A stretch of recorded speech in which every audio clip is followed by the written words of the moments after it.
Hey guys, how are you all? Welcome back to my channel. Today we will see what if Konoha planned faked death of Naruto. If you enjoy, then please like, share and do comments. Sasuke hit Naruto with the Chidori. Naruto tried to keep it from hitting his heart but was only able to move it left to the center of his chest. It hurt like hell when he felt it hit part of his heart. He felt his heart slow as he looked down. I guess you got your wish, Teme. Sasuke smiled before dropping Naruto and clutched the side of his head. His eyes began to burn as they were forced to change into the Mangekyo Sharingan. Naruto found himself inside his mind, in front of the Kyuubi's cage. Down the hall, he saw the lights grow dimmer as Death walked to him. Hey, you dumb fox, is there a way to release you? I will if you promise me something. Make that Teme hurt a little before you take him back to Konoha and then leave my home. Sure thing, kiddo, Kyuubi said. Perform the following hand signs and then remove the seal. Tiger, ram, horse, rat, and boar. Naruto did as he said. Oddly enough, he felt it growing easier to move. He always thought it would be the other way around. Must be that the mind is being freed of the body, he decided. Grabbing onto the bars, he pulled his way up to them. When he got to it, he sat atop the plate and grabbed it by the bottom. Pulling, he felt it resist for a moment. Let go. Damn you, Naruto growled. I want him free. The seal glowed blue for a moment before he pulled it off and tore it up. The gate disappeared and he fell to the ground. Can you move, Kyuubi? Said Fox walked out of what once was his cell. I can. Now, to do it. He looked at Death as he was only 20 feet away. Then he focused on Naruto. Just before hitting him against the wall. What the hell? I let you out so you wouldn't die with me. An honorable thing too, Kyuubi said. So much so that I refused to let it disappear from this world. No matter what, my life was tied to you, until you performed those hand signs. Now, I will take your place. In exchange, you will get my chakra, Naruto no Yoko, king of the foxes. Looking over at Death, they saw him waiting. Something seemed to have confused him until he focused on where the soul he came to collect had been standing. Right where Kyuubi was now. Are you ready for the afterlife? Death asked as he extended his hand. I'm not, but I will walk with you willingly. When I see Kami, kiddo, I'll put in the good word for you. Not that you will die for a long time. You are a Biju now. Naruto opened his eyes and felt the seal on his stomach fade away. He stood up, his tails moving to better his balance. Tears slid down his face for the sacrifice given for him. And the person that caused it to come about was standing not 2 feet away, his eyes still burning. Uteme! Naruto yelled before he punched Sasuke. He flew into the far wall. The dust cleared and Sasuke stood back up, unable to believe what he saw. Naruto now had 9 fox tails behind him and 2 fox ears atop of his head. Uteme, Naruto said again, his tears still coming. He is dead because of you. The one person that ever just gave me something for no other reason than to just give it. And you killed him. He ran at Sasuke, a Rasengan forming in his hand with the help of one of his tails to shape it. Sasuke tried to form the Chidori again, but Naruto slammed into him too fast. His vision darkened before collapsing. Naruto helped each of his friends through the gate of Konoha. They didn't question his new looks, they were hurting too much to. While Sasuke was held bound by a tail. People were looking at him and openly calling him demon now. He didn't care. Ba-chan, I got him, he said as a group of Jonin came running up. Naruto? Drop that henge, you know how people think of the fox. I can't. This is no henge, Naruto replied. It was then that Tsunade noticed that he had been crying and still was. Naruto, what happened? Sasuke. A rock hit him on the side of the head. What did you do to them, demon? Someone in the crowd yelled. I didn't. Liar, someone else yelled. We should kill the damn thing before he finishes them off, another voice yelled. Look what it did to Uchiha Sasuke. I bet he influenced Itachi to do those things to get rid of the clan. From there it only got worse. Enough, Tsunade shouted. I said enough. Naruto set his friends down before moving away from them as the rocks continued. His tails began moving in their way. His head was downturned. They thought it was shame, but they didn't notice his jaw was clenching tighter and tighter. She said enough. It was full of so much killing intent that no one moved. Even Gaara and Temari were stunned. This is it? This is what I worked so hard for? What a man that proved to be a friend died for. He betrayed Konoha as you strike at me for doing everything I could to bring him back stunned but alive. I don't believe this. I don't fucking believe this. Watch your mouth in front of the Hokage, demon, an Anbu captain said. Just before a headband flew into his shoulder, driving into his flesh. I quit, he said calmly. I don't want to protect a village that is more concerned about power over loyalty. He walked away. Naruto grabbed his possessions that were of value to him and sealed them into a scroll. He hesitated as he picked up the picture of Team 7. He looked at it for a moment before he threw it at the wall and watched it shatter. He just wanted it to burn. A flame appeared at the end of his tails. Seeing this, he flicked it across the picture. He then walked out of what once was his house. Down at the street, everyone gave him a wide breach. No one wanted near him as he still held a little of the killer intent that had scared even the Hokage. Good, I don't want to talk to anyone. As he was left alone for the first time in his life, he could see why Gaara thought the blood of others was the only way to soothe his pain. Speaking of Gaara, Naruto thought when a wall of sand came up, blocking his path. Uzumaki Naruto, what is causing you this pain? Gaara asked. The person I met before would never have so much hate for his people. People change, Gaara. I change. As I can see. Why? Naruto swallowed. I tried to let the Kyuubi go, so he wouldn't die with me. On the condition that he brings Sasuke back and then leave Konoha forever. When he finally spoke again, he agreed and told me to do a jutsu. But it was a trick. The damn fox gave his life so I could continue to live. To keep such honor in the world. He gave me his power, his heritage, and he glared at the people around him, making them run at a new flare of hate they could feel. And they make light of his sacrifice and mine. To give your life for someone else is something each and every person here should honor. It is obvious that he is gone, isn't it? How else could I be like this? But they only see that now I am what they always thought, the fox. A stone full of heroes that everyone honors, but his name will never go on it because of bad blood. No, not just bad blood. Everything but a few people here is bad. He yelled the last part, looking up at the statue of the fourth. You were a fool, Yondaime. If you could see what has become of the village you love so much, you would be shedding tears at what you did. You should have let him destroy it. That is enough, a Jonin said to Naruto. Ah, if it isn't one of the, just, heroes, sworn to rid the village hidden in the leaves of the demon. Well, you have two choices, hero. You can just wait and I will leave of my own free will. Or you can try to strike me down now, like you tried and failed so many times before.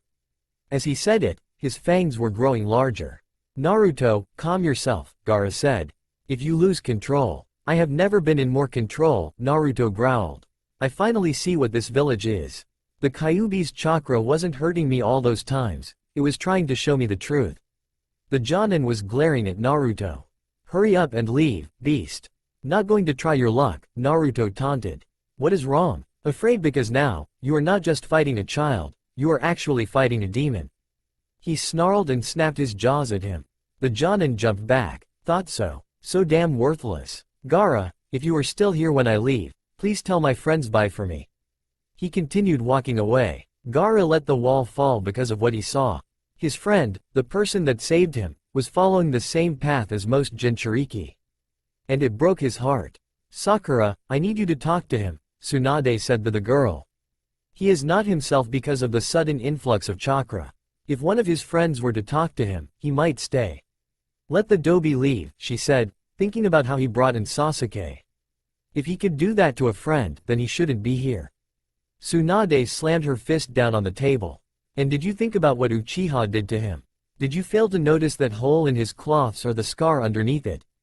Naruto almost died to bring him back alive and unhurt for the most part. Thank him that he did that. Sakura widened her eyes when she said that. By Kami, you did miss it, didn't you? Before Sakura could say anything, two people came in. Gaara of the Sand and Hyuga Hinata. That will not work, Tsunade. His anger is too hot to let even someone close to him talk him out of it. He is of the opinion right now that the fourth Hokage made a mistake when he saved this village. I believe I heard him call it a pool of hatred as he walked away from me. Hokage-sama, what has happened to Naruto-kun, came from Hinata. To save the village, the fourth sealed the 9 tails inside a newborn. He could do it to no other child but his own son, Naruto, Tsunade said with a sigh. Gaara nodded. He figured there was something between the deceased Hokage and his friend. The two girls dropped their jaws in shock. Then that is why no one ever helped Naruto-kun when he was a student, Hinata said, not caring that he was the son of the fourth. No way, Sakura said. That baka is the son of the greatest Hokage our village has ever seen. Stop joking, Tsunade-sama. She slammed her hands down again. She was going to say something but Hinata said something first. Do you know where he is, Hokage-sama? She looked at this crystal on her desk. He is atop of the Hokage statue right now. Gaara, can you take her there as fast as you can? Hi, he said as he laid a hand on her shoulder and they both disappeared. Tsunade turned to Sakura with disappointment in her eyes. And I thought you were his friend. One of his precious people. Naruto looked at the few good things left in Konoha. From this high, the village still looked pure. His heart was a little saddened that he was leaving. But only because of the few he was leaving behind. His nose caught the scent of lavenders. Naruto-kun, Hinata said, running over to him. Please don't leave. He slowly shook his head. I can't, even for you. No. Just stay, I'm begging you. If anyone else had asked me, I would outright refuse them. And I wish I didn't have to refuse you as well. You can stay, she started to tell him, but was interrupted by Naruto. Hinata, please look at me. People beat me just because they thought I was the nine-tailed fox.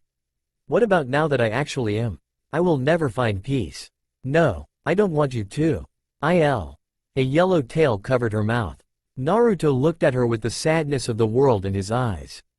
What he did then nearly made Hinata faint. He hugged her, wrapping his arms and tails around her. I will miss you, Hinata-chan.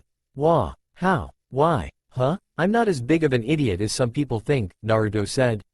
I figured out long ago that you liked me. And that I liked you in return. Who couldn't? You are beautiful and super nice. A person would have to be blind and a true demon not to care for you. But why didn't you ever tell me? Hinata-chan, you are the princess of one of the most prominent clans in Konoha. And I know you wish to change it for the better. You would never be allowed to do that if you were with me. No, it is better this way. His tails held her all the closer as she started to cry. She finally found it in her to tell him how she felt and he tells her he feels the same. And they still can't be together. It isn't, she denied. Please, take me with you. Again, Naruto's heart felt like it was breaking. He had to refuse her again. I cannot. I will be labeled a missing nin the moment I walk out of Konoha. I will spend the rest of my life, for as long as they believe I am alive, being hunted. I will not push that on you. I want to. Before she could go farther, he silenced her with a kiss. Hinata couldn't believe it but she leaned into it all the more. Praying that this dream come true, Nightmare would never leave this part. Naruto gathered a small bit of chakra into his right index finger and pressed it to the back of her head. She fell asleep in his arms instantly. Goodbye, my Hinata-chan. Gaara, can you take her back to her home? He stepped into view. I do not know where it is. Naruto pointed to the compound. Then I will. Naruto, what will it take? There is nothing that will keep me here. I think I will go to the Valley of the End. He handed Hinata to Gaara and jumped off the cliff. The Valley of the End. Gaara said before heading to the Hokage's office. If he leaves, he will be marked a missing nin, a council member said, venomously. Tsunade had it. First Sakura, now them. She will make it known now, publicly. I will not mark the last member of the Namikaze clan a traitor of the leaf. You lie, one of them snarled. Do I? Keep in mind, I was the one that delivered Minato's son into this world. Don't you think I would recognize him if anyone at all? I can have Jiraiya in here in 30 seconds to tell you the same thing I just did. That Uzumaki Naruto, named after his mother, is the only son of the fourth Hokage. And if you so much as try to push this any farther, I will have the council disbanded and you all put to dishonor. Danzo looked at her with more respect than before. You are telling the truth, aren't you? He realized it was a statement, not a question. Because he already knew the answer. We drove away the only son of the man that saved our village. He hasn't left yet, Tsunade said. Right now, I am having one of my kunoichi that cares for him greatly try to convince him to stay. Even as she started, Gaara reappeared with a sleeping Hinata and Tsunade let out a groan. She is only asleep, Gaara informed them. Naruto heard her out and told her he in fact felt the same for a long time now. But didn't act on his feelings because they would hurt her more than help. And he has already left just 2 moments ago. Did he tell you where? Tsunade asked. The Valley of the End is where he is going before heading off. She ran to the window. Jiraiya, get your ass in here. He already was. I was waiting for you to call. Where is he? That blasted valley, she replied, cursing it to hell. Tsunade and Jiraiya, along with all of the ninja they brought, felt it long before they got there. A battle between two unbelievably strong opponents. One had to be Naruto. They stood on the edge, looking down, and saw Naruto fighting a real demon, not just some super strong animal. Hell's Fire, the demon called. Rasengan. The two opposing forces hit each other and it created a sphere around them that no one could see into. In part because the force of it knocked them down. There was a earth-shattering scream just before there came an explosion. When they all got up, the river below them was filling a crater wider than the valley was at its widest not 10 moments ago. A single tail was floating in the water before it started to burn up. No, Tsunade said. No. Naruto was scrunched into a ball, his tail already regrown. This isn't exactly going according to plan, he said at the pain he was feeling. He also felt something else, as he floated there in this void. He felt himself being lost, a much greater anger than he felt even earlier. It was taking control of him, he knew. That wasn't the only thing he felt. This great power that may be able to hold him until he realized himself again. Using his chakra, he flew to it. On a place called Earth by its inhabitants, two great beings were fighting. Ryoko and Yosho swung their swords at each other and blocked the other's attack. So far, he had taken her right hand jewel, but still left her with unbelievable power. What is wrong, Yosho? She asked in a voice of belying endearment. Having trouble keeping up with me? Not a chance, devil, he said to her. I will beat you if it takes everything I have. Even if I never go home, you will never harm another person again. As their battle raged, the weather turned for the worst. Finally, it dawned on them that this was no natural occurrence. What did you do? They both yelled at each other. Ryoko just shrugged while Yosho shook his head in confusion. Then a tear opened in the air above them. And from it, something fell to the ground. I don't suppose that was one of your spirits, was it? Yosho asked, looking at it. No, she said. 9 yellow tails uncurled from the bundle, revealing a child. His eyes was red with anger. This can't be good, Ryoko said. Destroy, the boy yelled. You were right, Yosho said before dodging a sphere of dark energy thrown his way. He is suffering from dimension bloodlust. What the hell does that mean? Ryoko demanded. It means that he is from another dimension, but when he crossed over, he wasn't prepared and his mind protected himself with his strongest emotion, anger. The boy was now throwing his destructive spheres everywhere, at everything. I hate to say it, but it looks like we have to fight together on this one, Ryoko said. Looks like, Yosho said. It would be bad if this world was destroyed while we were on it. Yeah, Ryoko said in a tone that said that was obvious. There is one thing I must ask, Ryoko.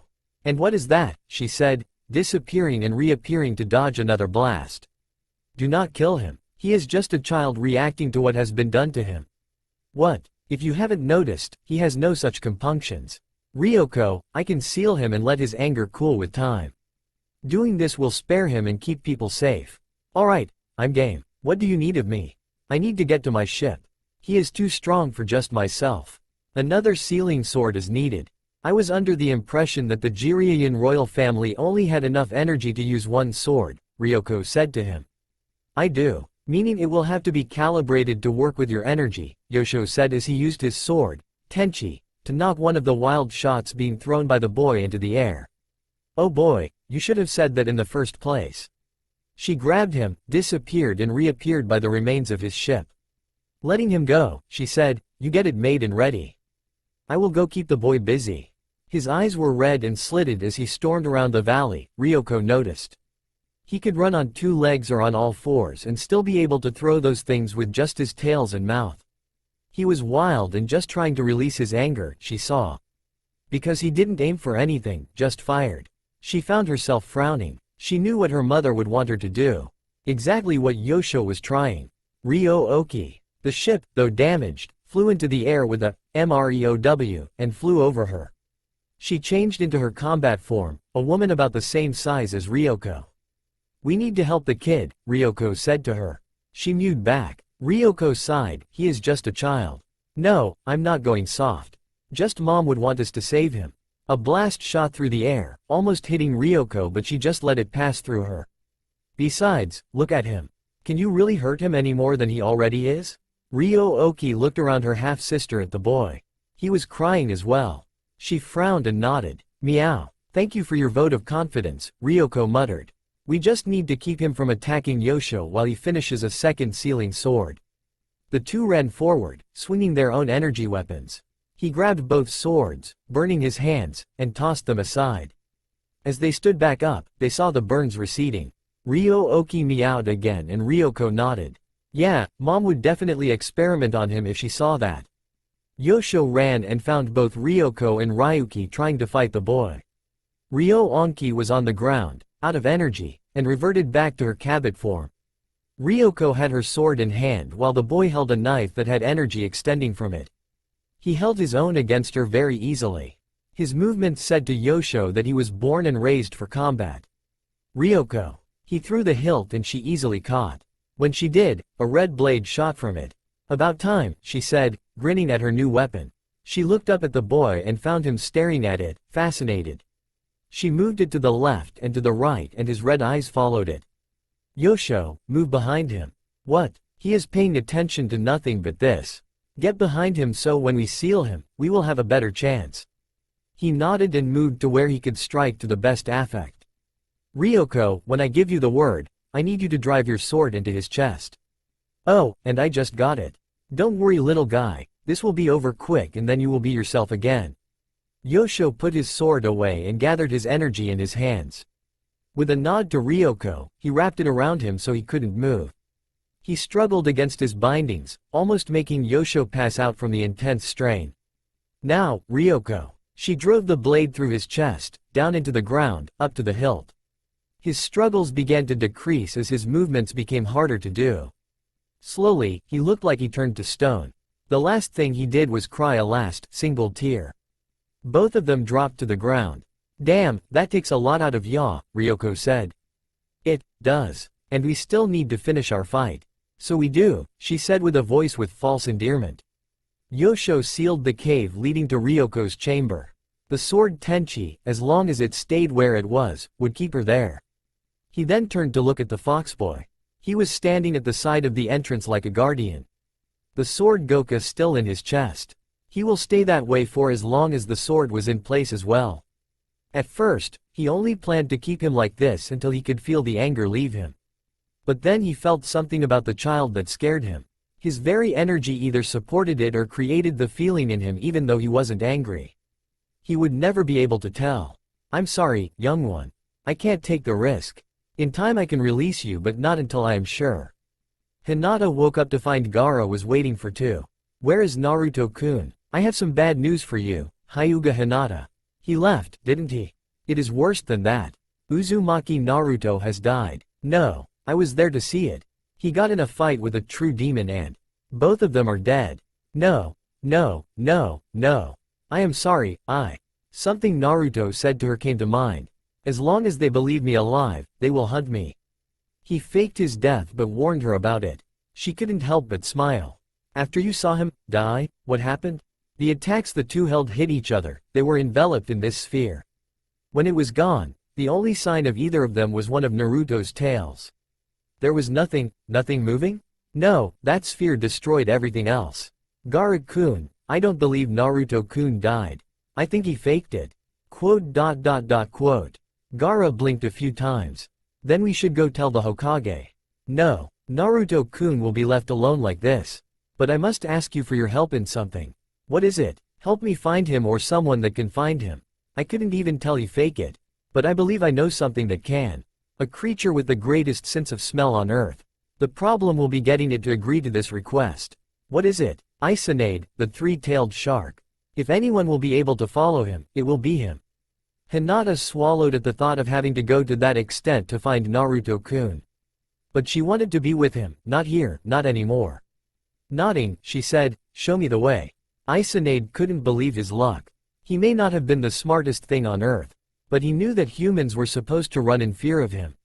Yet these two only ran to avoid his attacks. They may know other attempts. Alright, I tire of this game. What is it you want? Your assistance, Gaara said. You see, Lord Isanade, the Kyuubi no Yoko has passed away.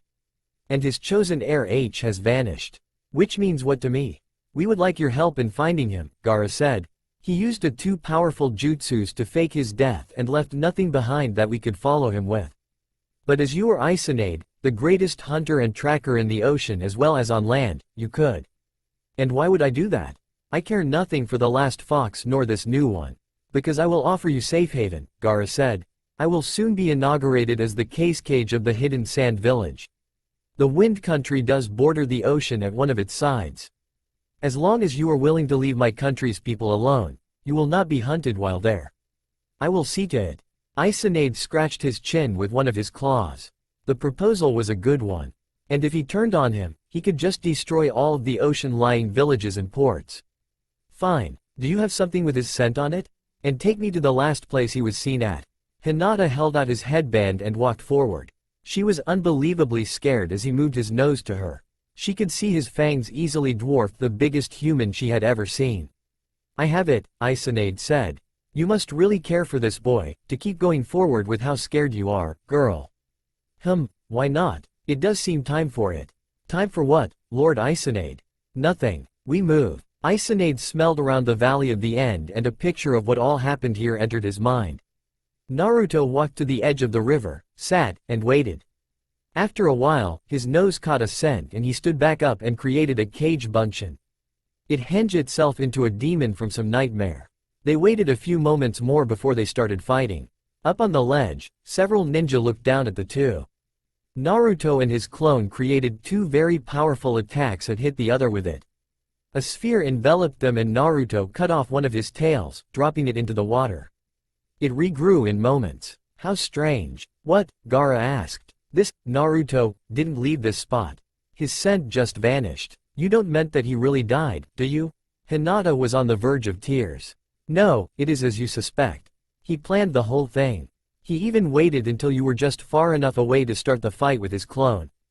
But I imagine something didn't go as planned when the two hit each other. What happened? Gaara asked. The inside collapsed around him. The clone was completely destroyed as it didn't have the chakra to handle it. But this child was pulled in alive.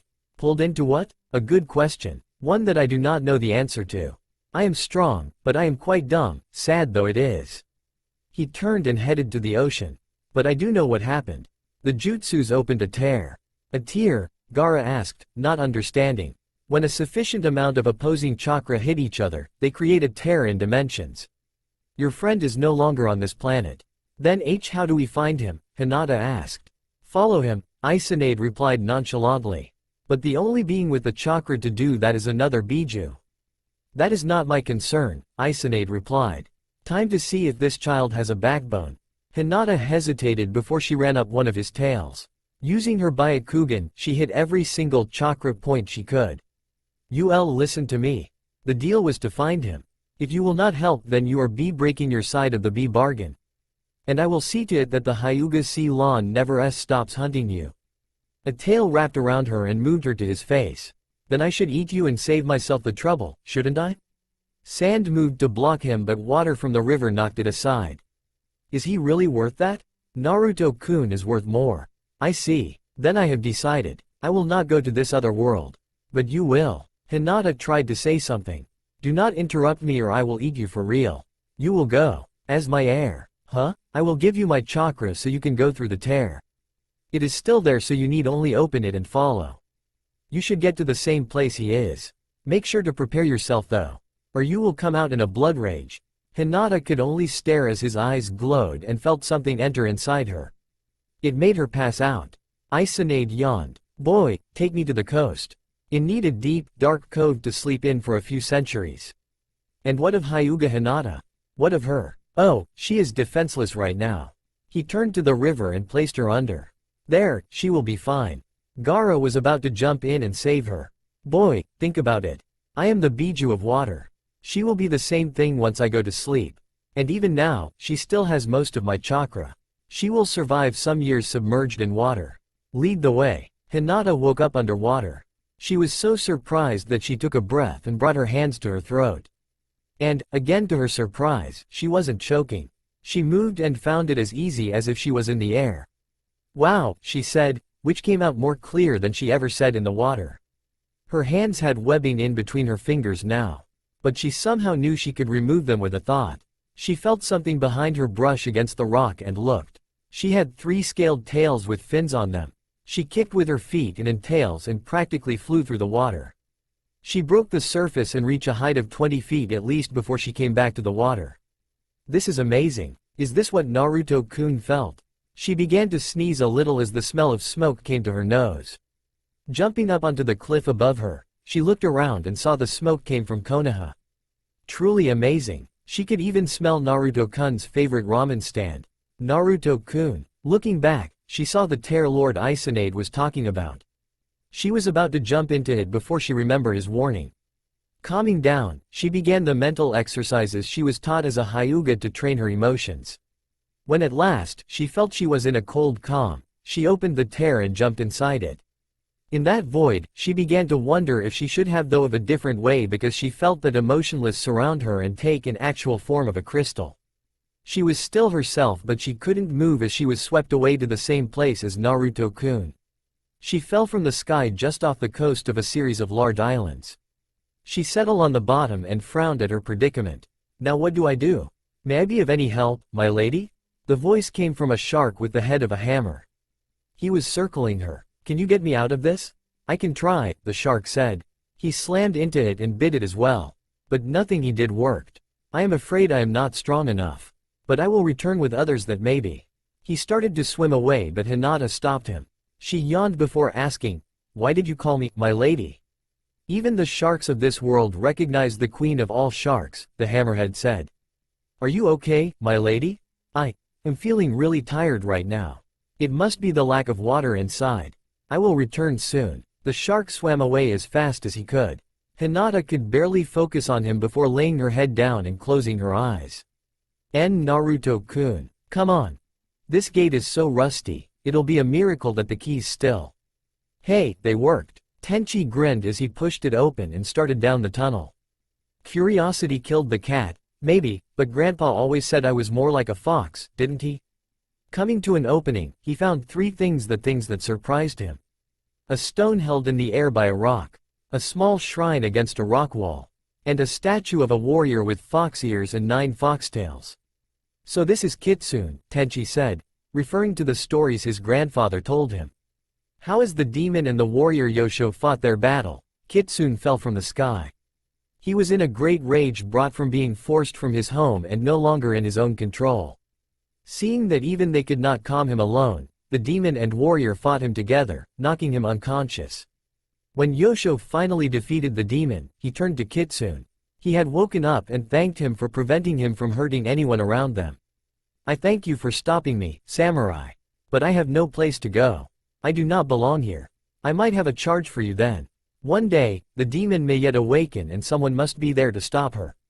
Then I will guard her tomb until I die, if that is what you wish of me." Yosho knew the man's memories would haunt him to that day, so he did the one thing he could think of. He drew his second sword, the Guda, meaning hell's fire. "I offer you something else, warrior. With my sword, you will fall into a similar slumber that the demon is in. You will sleep until this sword, or the sword Tenchi is removed. I will guard your shrine until I die, and my family after me." The warrior took the gift and thanked him. Setting himself next to the entrance to the tomb, he took the sword and drove it into his own chest, turning to stone. There it is, the Guda. Tenchi ran over to Kitsune and looked at the sword and him. Hey, he is just a child. The half-fox looked no more than 13, as far as human go that is. He turned to the sword next. It was in his chest, where it went all the way to the small of his back, where the tip of it could be seen. I wonder if the old legend is true?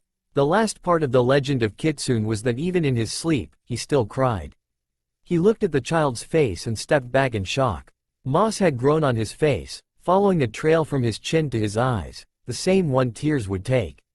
He touched it and found it was wet. Oh, he really is crying. I can't believe it. That means the sword Tenchi must be here too, and he shivered. The demoness as well. He searched the chamber for the demoness but found her nowhere. What if What if the legend was wrong and Kitsune is the demon?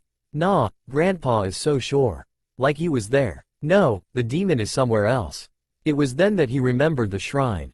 He went over to it and opened the door. The sword Tenchi was held within. He couldn't help but grab it and pull it out. So this is it. He pulled it from the sheath after a few hard tugs. The blade that came out was badly rusted from the lack of care. Man, I was expecting something.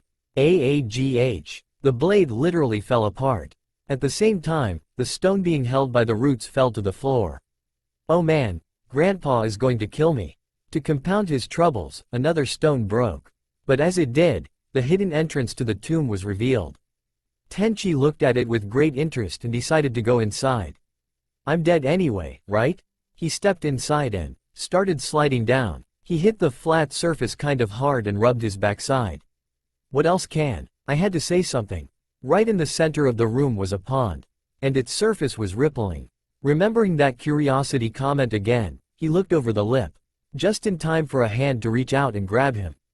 He jumped back, pulling the demon hard enough so that she hit her head against the wall of the pond, making her let go. The last thing he saw of her before running back up was glowing red eyes. Crap, crap, crap. He reached the main chamber again and leaned against the wall. A roar came from down there as he did. What am I going to do? Kitsune. He went over to the statue. Come on, wake up. The demon is awake now. He shook the statue but nothing happened. With nothing else he can do, he grasped the hilt of the Gouda and pulled. It glowed red as it touched the gilt of the Tenchi. Come on, if the demon gets free, then everyone around here is in grave danger. Please help me. But no matter what, the sword would not come free. Letting go, Tenchi adopted a look that said how bad this was when the next roar came even closer. I'm a dead man. The stone. Fix the stone that broke. Tenchi didn't know where the words came from nor did he care. He put the pieces back together and tied root around them to hold them in place. He looked up just in time to see the demon on the other side before the door closed again. I am going to the temple and pray to whatever God is listening to forgive me. Maybe Grandpa was right about needing more training. He walked out of the room, leaving behind what sounded like a very irate woman, and a child laughing at her misfortune. Tenchi woke up on the roof of his school. It was a few weeks later. Summer vacation was over and he was back in school. Oh man, I missed school. Dad is no doubt going to kill me. He heard a cat meow and looked over at it. How on earth did you get up here? It started walking over to him and it disappeared. I doubt this is a sign of good things to come. You're right, a falsely endearing voice said behind him. Tenchi spun around and saw a woman with white hair on her head sitting over the doorway to the stairs. The name's Ryoko. Tenchi saw her eyes glow and felt his shoulders slump. Oh man, it's the freeze-dried demon, he said in a defeated voice. And I don't even have my bokken to fight her with. You will need more than a wooden sword to beat me, little boy, she said with a grin that spoke of great confidence. Her face grew grim after that. It was cold in that cave. Cold and lonely, and I want revenge. Why me? I didn't do it. She shrugged. I am a demon, she replied. And you are obviously related to Yosho. His face took on a doomed look. If I survive this, I'll make sure Grandpa adds to the signs of bad luck disappearing cats. Tenchi ducked into a classroom. Ryoko had already destroyed part of the school and was still chasing him. He smelled something in the air and groaned. Gas. What else could go wrong? Even as he said that, he slapped his hands over his mouth. Because every time he said it, it always did. There you are, came from behind him. Ryoko stood blocking the door. Where were we? You were just about to say, I'm sorry for destroying part of your school and for chasing you. As an apology, you were going to give me a 30-second head start before chasing me again, Tenchi said, figuring that if he had to go, might as well make one last joke. I was? She took on a thoughtful expression. My mind is so cloudy from 700 years of sleeping, I'm not sure. Was I really? She looked at where he was standing and found it empty. Get back here. Hearing him on the other side of the wall, she created one of her swords and threw it. Boom! Tenchi was thrown to the ground. He stood up and wiped off some of the dust. Maybe I should have warned her. He clapped his hands together and prayed for her soul. Time to go, I guess. He didn't even take a step before he heard grumbling behind him. No way. He bolted and ducked around a corner. Ryoko came down the hall and saw a mirror. Oh man, I look a mess. I guess even demon women are the same, Tenchi thought as he moved farther away. He went into his classroom, grabbed his bag, and opened a window. It couldn't be more obvious that he could only run from her. So as carefully as he could, he jumped out it into the bushes. Rolling out of it, he looked up and didn't see her following. So he started running. Phew, good thing women are all the same. That mirror saved my life. Yeah, with her busy with that, we can get away, a voice said in agreement. Yup, bad day. He dropped to avoid the sword slash. Rolling, he came to his feet to see Ryoko right there. Can't I just say I'm sorry for what happened and you let me go? I don't know, give it a try, she said. I'm sorry. Accepted. Now where were we? Oh yes, I was about to hurt you some more. Hey, I said I'm sorry. And I accepted, what more do you want from me? Ryoko said with a shrug. You monster. Hey, what makes me a monster? Pipsqueak. You walk through fire, you destroy things with pure energy, and you fly. All very good reasons but still not good enough. And your own admission that you are a demon, Tenchi reminded. Ryoko gave a blank look. I did say that, didn't I? Oh well. She swung her sword at him and he threw up his bag to block it. The bag was destroyed, but her attack was stopped by this blue glow. Huh, was Tenchi's statement. Hey, no fair, was Ryoko's. Now that is the pot calling the kettle black, came a new voice. They both looked up and saw Kitsune standing on a tree. His bright orange clothing was torn to shreds so they could freely see the two scars on his chest. The larger one was old, roughly the shape and size of a palm. The other was newer and was in the center of the first, the shape of a sword blade. You asked for help, kid. Do you still need it? Doesn't it look like I do? It does. But be a bit more respectful to the king of foxes. If you know what is good for you. By the name is Naruto. In his hand was the hilt of the Gouda. As for you, he looked to Ryoko. I must say thank you for stopping me, those centuries ago. I rather would not do this. But as you are obviously the aggressor. A blade flew out of the hilt as he jumped down and slashed with it. Ryoko jumped back to put distance between them. Don't just stand there, grab it. Huh, Tenchi asked him. The sword hilt floating in front of you. I am in the same boat as her and not able to move so well. I know because 700 years ago, her movements were much more fluid. So, I'm going to need some help here. G got it. Grabbing it, he saw a sword extend from it. Unlike the light sword Naruto used with its red blade, this one had a blue one. And it began striking out at Ryoko. It's alive. The sword is only doing what it is meant to, Naruto said, complimenting his attacks. Trust it, because I am. I have no idea how to use a sword. I really am going to die. To everyone's surprise, he cut off Ryoko's hand. At the same time, she got 3 of Naruto's tails as they came up to block her attack on reflex. Ah, I'm sorry. Naruto-san, are you okay? I'm fine, Naruto said as bones already started to grow from the stumps. Ditto, Ryoko said. Her hand grew back as well. See? No harm no foul. I guess that is another battle lost. See y'all later, Tenchi, Naruto. She disappeared. Wow, not even a single hand sign, Naruto said. I have got to get her to teach me that. He turned to Tenchi. So, where are we going? Huh, I am going home. You head after her. Naruto frowned. Dobi, I can't follow her. Her scent stops right there. I have no idea where she has gone. I don't care. Tenchi yelled back at the kid. You were the one that swore to stop her. Naruto blinked in surprise. When did I swear that?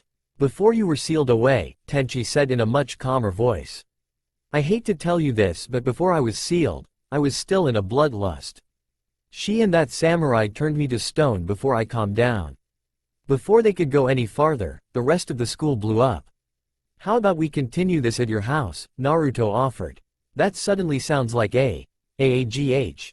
Naruto had grabbed him with a tail, lifted him off the ground, and started jumping away. He was easily covering 50 feet even holding him. Tenchi was amazed. Man, I need to get training again. I used to jump a lot farther than this, Naruto whined.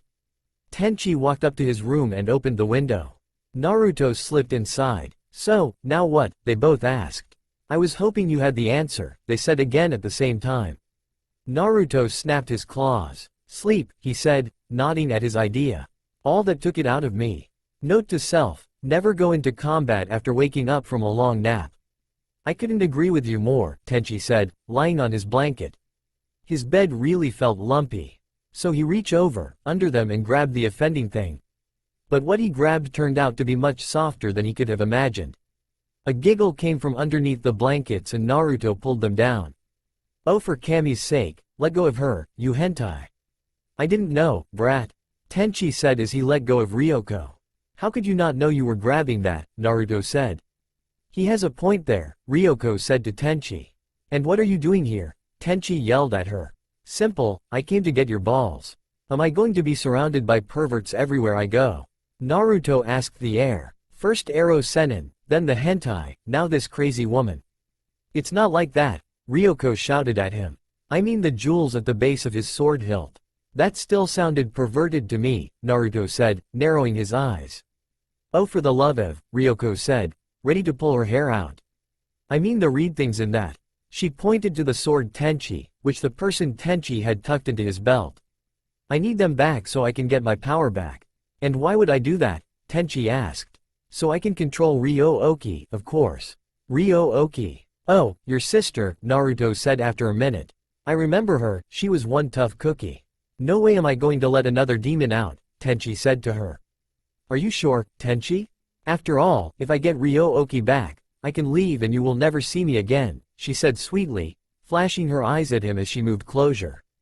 AHA. She grabbed the sword, only to get shocked. Ow, damn it, come on, just give them back. We really will go away if you do. And a much worse demon that is coming here will have no reason to stay. Tenchi, was it? I wouldn't be so sure about this.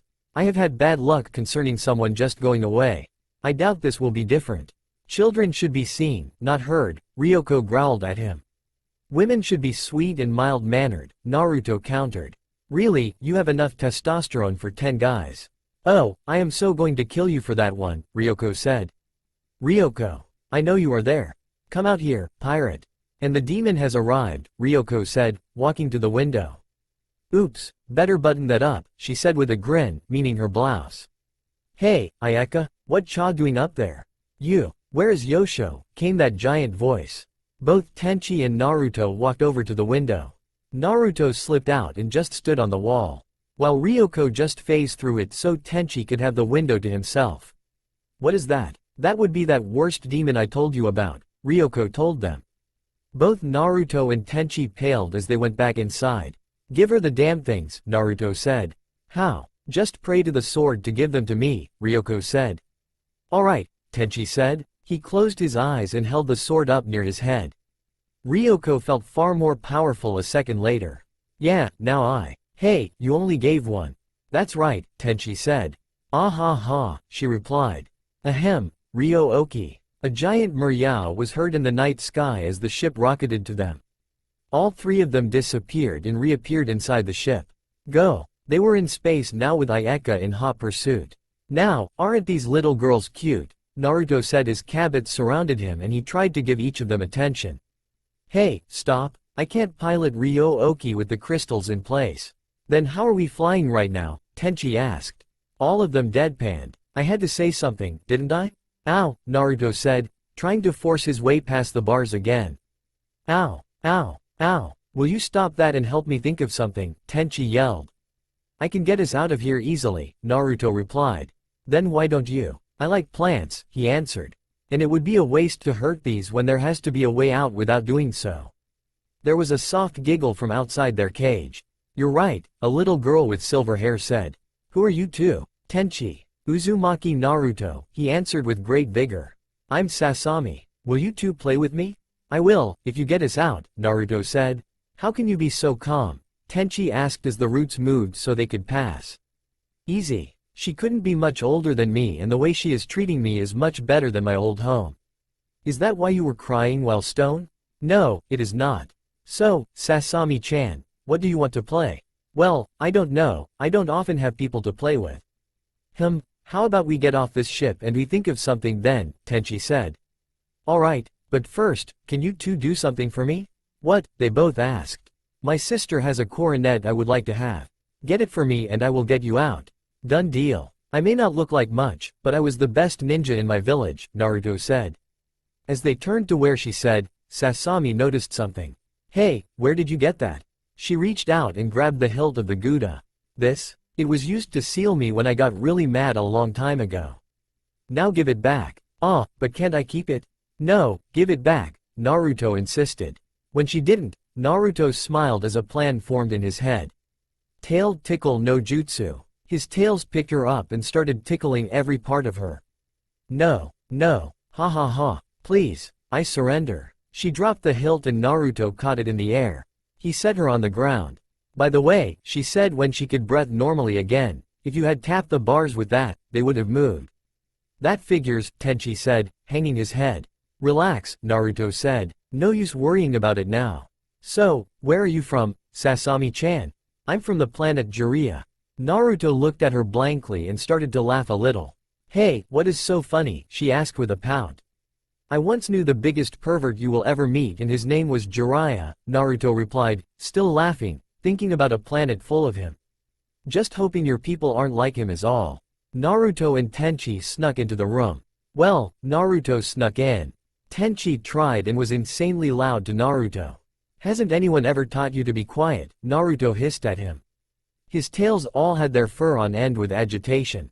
I'm not a ninja, Tenchi said to him. Where is it? He asked. She is still wearing it, Naruto told him. Tenchi sighed and moved to the side of her bed opposite of Naruto. Naruto pressed a finger to his lips and took out the Gouda. He pointed to it and then to Tenchi, finally to Ayeka. It took a minute but Tenchi understood what he meant. She has sword Tenchi. Tenchi pointed to himself then at Ayeka's head, followed by pointing to Naruto and at Gouda. I'll get the coronet while you get the sword. Naruto nodded and reached down. He slowly massaged her wrist with one hand while the other held onto the sword. Finally, she completely let go of it.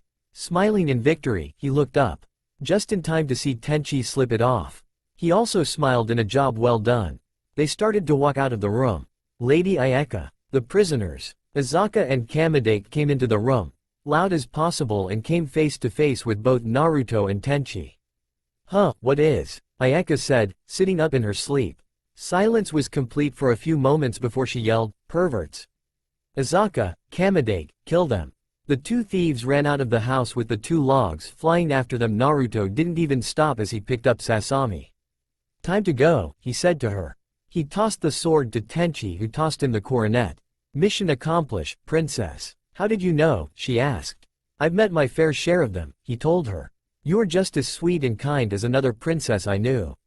Ouch. One of the laser blast got him in the shoulder. Oh, let me. Sasami started to say. Don't worry, it will take more than 2 overgrown garden ornaments to put me down. I'm more worried about Tenchi. Said boy was trying his hardest to keep up while dodging the lasers. Naruto picked him up with his tails and fully sprinted down the hall, leaving the guardians behind. Here, Sasami said, laying some cloths on the bench Naruto was sitting on. These are just like the cloths that the original Kamidake wore. They will look much better on you than those will.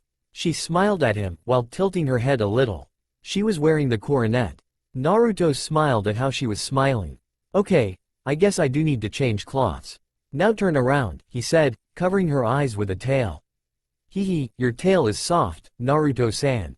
Thank you, he said as he pulled the new shirt down. Pulling his pants off, he got in the new ones. These fit rather well, thank you, Sasami-chan. Now if only they were orange. Let's go, Tenchi said. We still need to find Ryoko and get home. There, Sasami pointed, that one. Naruto nodded to Tenchi before running over. Ryoko, are you inside here? Run. It's a trap. Too late. Electricity passed between the two guardians. And Naruto was between them. Rog, you will regret stealing from me, Ayeka said.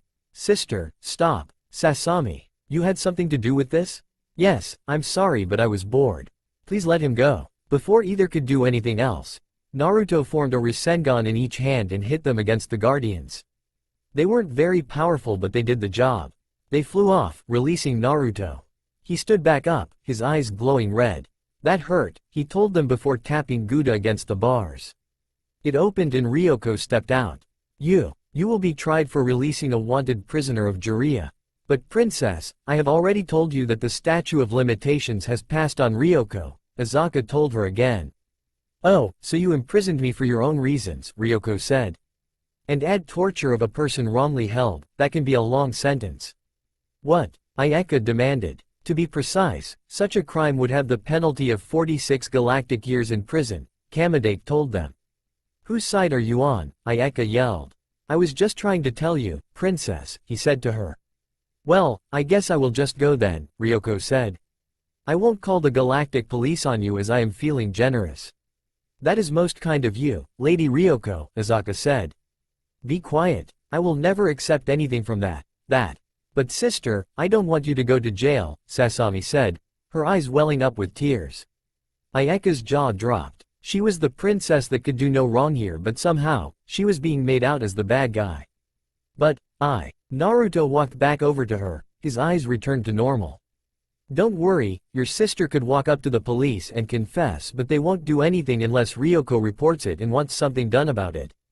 Well, this has been fun, Ayeka, but we really should be going. Oh, Ryo-Oki. MREOW. The spaceship tore through the deck of the ship and they were teleported inside. Ryo-Oki, head back to Earth, pronto, Ryoko yelled. Behind them, Ayeka shouted for them to follow. Do not let them get away. I want to know why the human had my brother's sword. Why is she still following us? Ryoko complained. How about that you have her sister aboard your ship? Tenchi yelled, pointing at the little girl over by Naruto. It was then that the two adults did a double take at the two kids. The Ryo-Oki Kabats were around them again. Both of them groaned, as the ship once again lost control. It spun around, speared the Jirean ship, and plummeted to Earth. Well, that was one interesting adventure, Naruto said as he was sitting at the table drinking some tea. This is excellent, Sasami. I'm surprised my father took it so well, Tenchi said, drinking his own cup. While Ryoko was drinking sake. This is the good stuff, right here. Hey Sasami, where is your sister? She is out at the lake, trying to save our ship.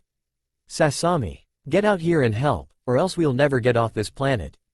They all sighed inside, and took another content-filled drink of their tea or sake.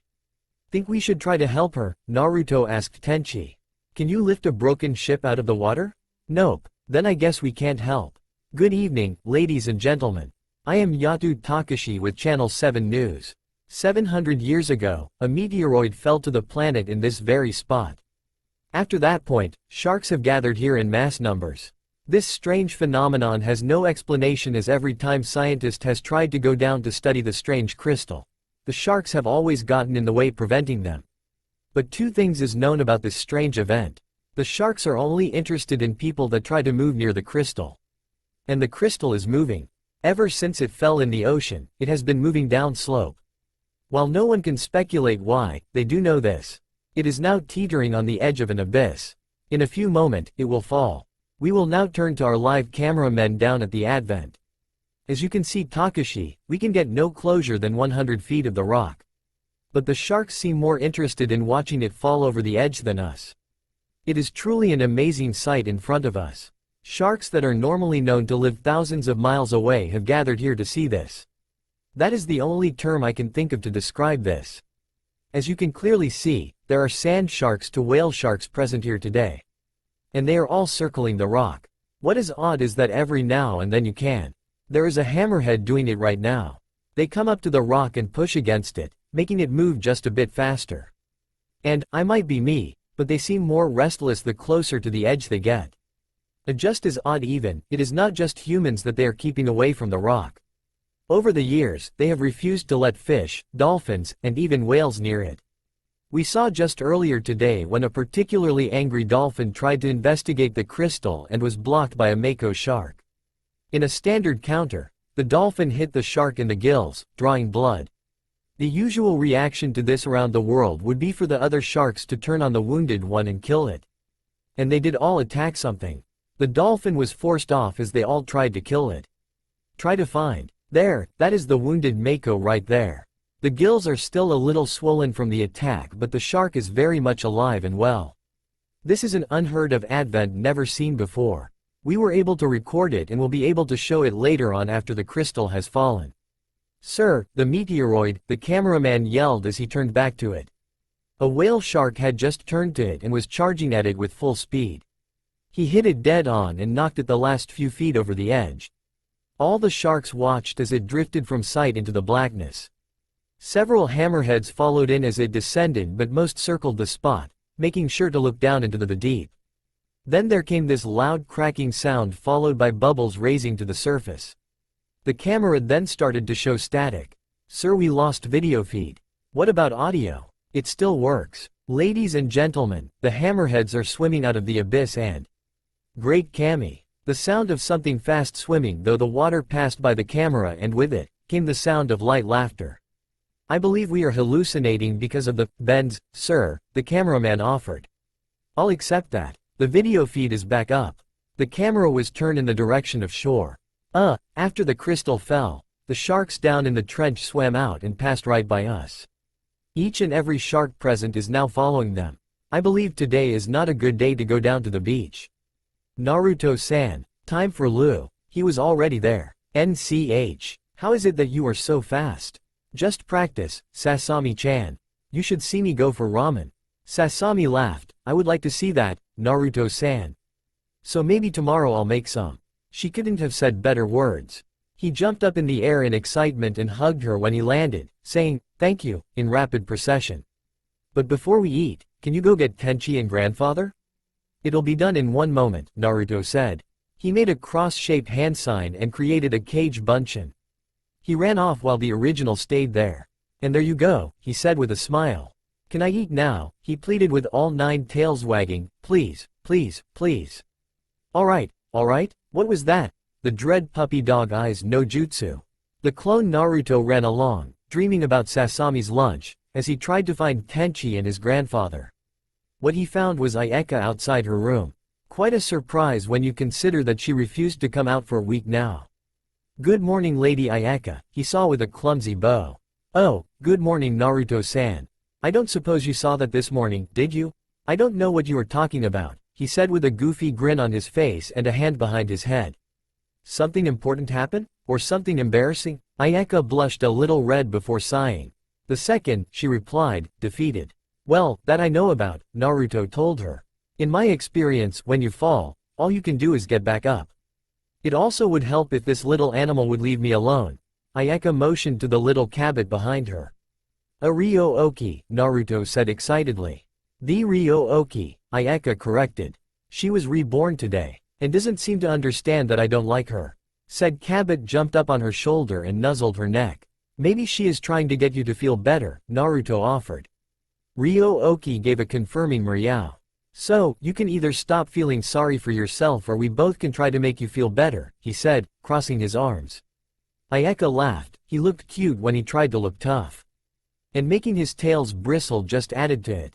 Oh, is that a challenge? Do your worst. As you wish, Lady Ayeka, Naruto said with a grin. Super tail bind no jutsu. A single tail wrapped around her, holding her in the air and spreading her arms and legs a little.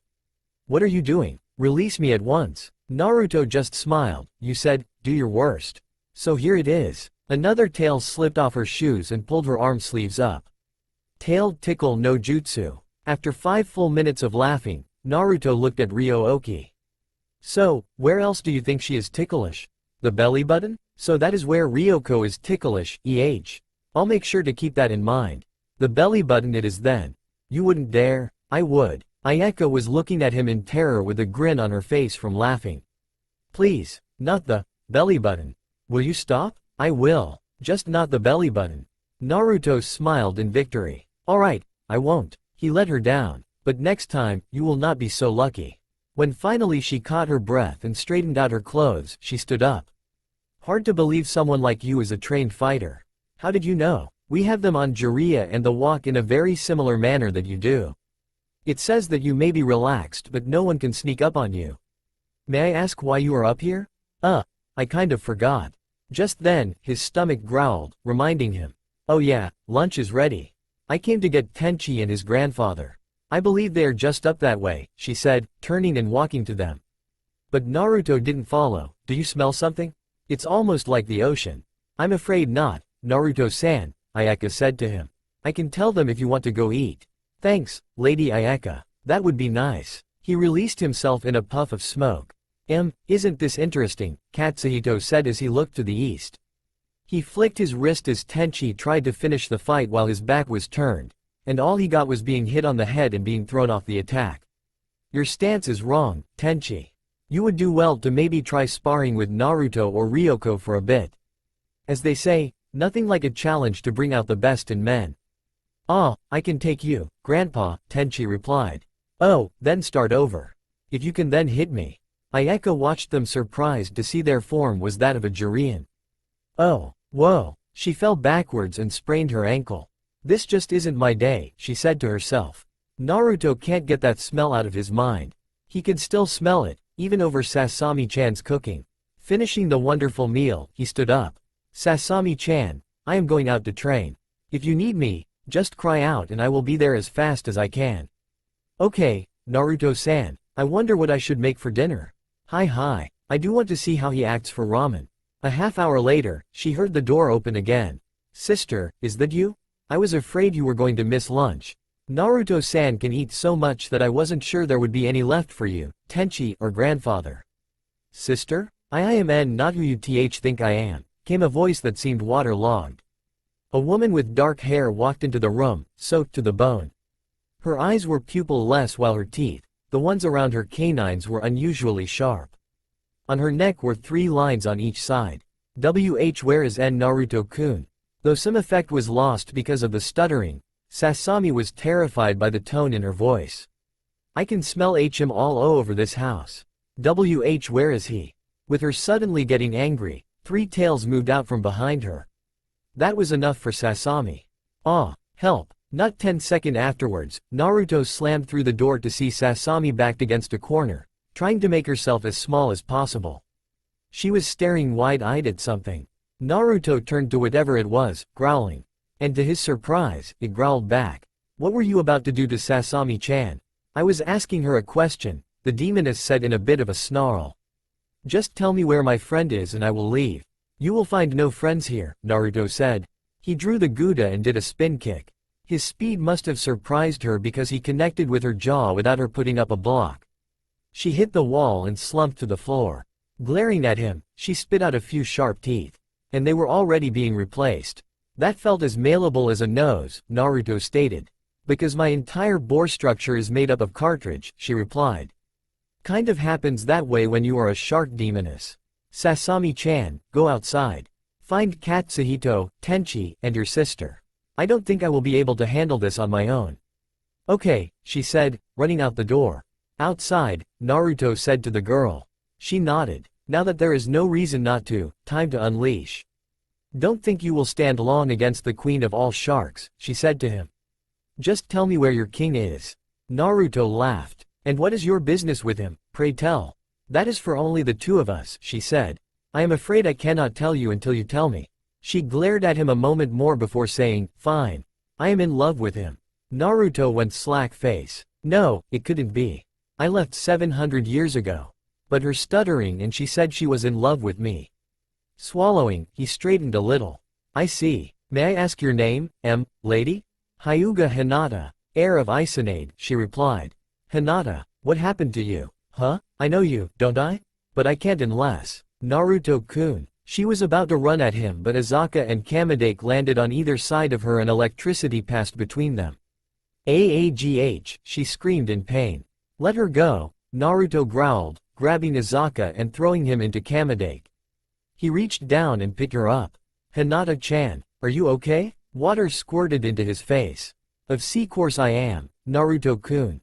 I am the queen of the sharks. I was right, this is interesting, Katsuhito said as he took in the sight in front of him. He smiled down at Sasami. Looks like you have competition over his affections. She only blushed. What is going on here, Naruto? Ayeka demanded. Naruto stood up, helping Hinata up as he did. I guess that is going to take some time as it is a long story. Hinata-chan, how are you still alive? How are you like this, for that matter? She just grinned. IW wanted to see Naruto-kun again, she stammered out. She then turned to Sasami. I apologize for my rude behavior. IJ just wanted to see Naruto-kun again. Sasami looked at her confused. This is the same girl that seemed to have just been threatening me. She never actually threatened me, did she? A huge, shameful blush covered her face. Sasami, is something wrong dear? Ayeka asked. Just that all she did was ask where Naruto was. I was scared and screamed for help. Naruto said he would be there in a moment if I did. And he was. But I did it for the wrong reasons. Naruto looked at the door he broke and back at her. I guess I owe you an apology, Tenchi. I kind of destroyed the door. They all looked at the splinters that was once the kitchen door. Katsuhito spoke first. Well, Tenchi, looks like the rest of your training today is to fix the door. What? But Naruto was the one that broke it. I did, sir. I should be the one to fix it. Be that as it may, you were just doing your duty, protecting Sasami when she called for help. You knew not that it was only a friend on the other side. The fault lies with me, sir, Hinata said.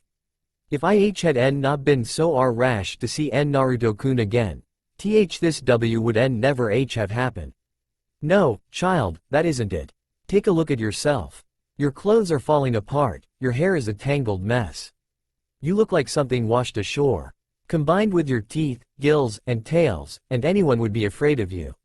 Even though he didn't mean it like that, each word made Hinata lower her head all the more. Did I say something wrong?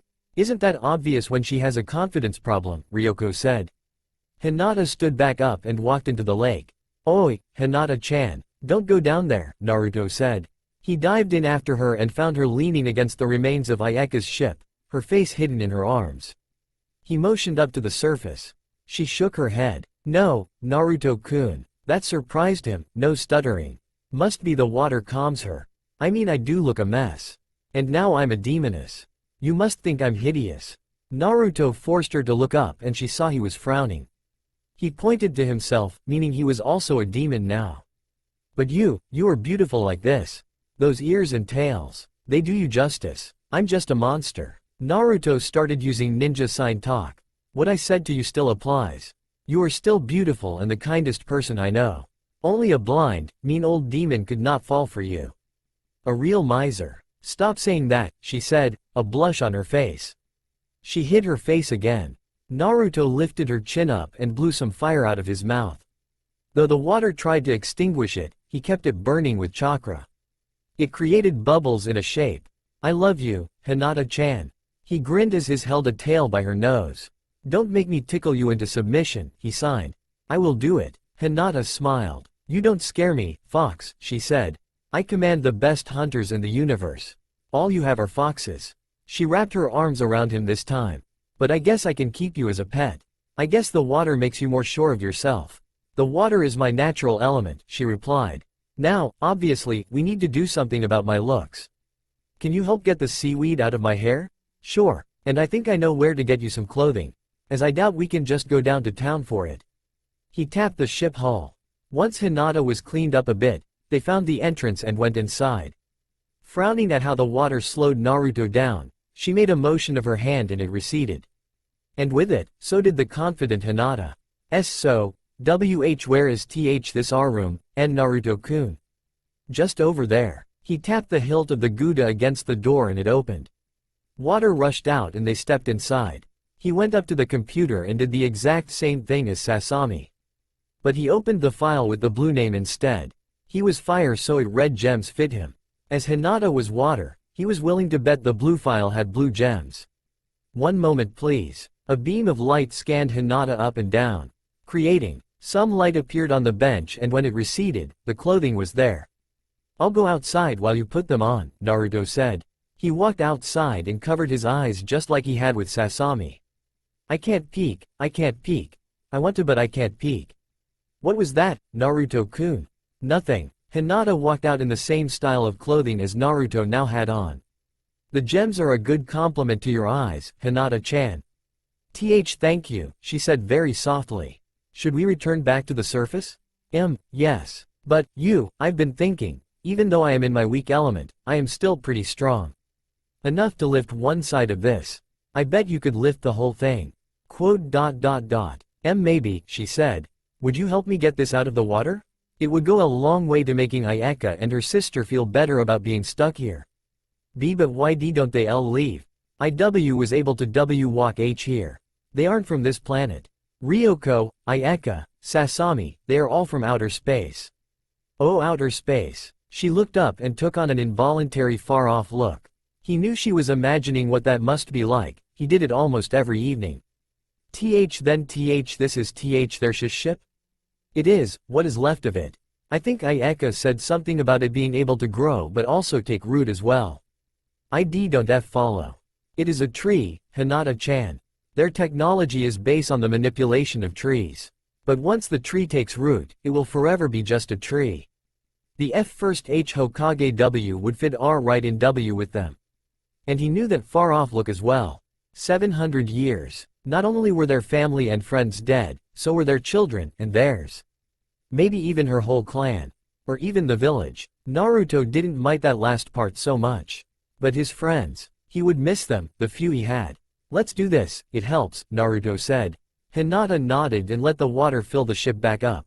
She looked more confident in an instant. I will get on the far side. You take the side right by the door. Grandpa, don't you think they have been down there a bit too long? 3 things, Tenchi. 1. She has gills and would no doubt save Naruto if he couldn't take it. 2. They are both more powerful than you think. 3. They might just be needing a moment of privacy. Young people often do. Gee, Grandpa. That is a fact of life, Tenchi, he said with a laugh. Oh? That isn't what I expected. Ayeka, Sasami, you might want to come outside for a few moments. What is it, Lord? Oh my goodness. Is Naruto-san and Hinata-san doing that? Sasami said in amazement. I sure am not, Ryoko said, looking through the wall. Got to admit, the little brats sure are packing one hell of a punch. I might actually have to think about fighting them until I get my 3rd gem back. Ha ha, never one to lack confidence, are you Ryoko? Katsuhito asked. Lady Ayeka, I am sorry, Naruto said, but your tree is taking root. The roots were hanging from the bottom of the ship.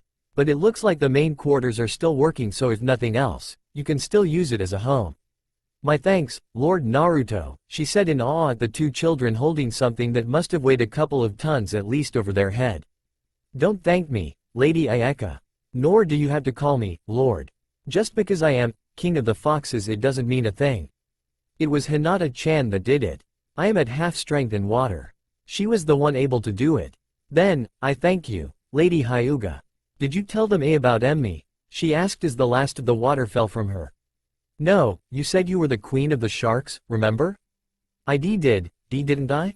You see, Lady Ayeka, Hinata is actually the first daughter of Lord Hyuga Hiyashi of Konoha, our former home. So, she does deserve the lady bit. Naruto, you don't tell a PR princess who to be respectful to. I apologize, Lady Ayeka. No need to worry, Sasami said. We don't mind, right sister? Ayeka sighed. You really should let people speak for themselves, Sasami. But she is right in this case. We are of equal ranks here.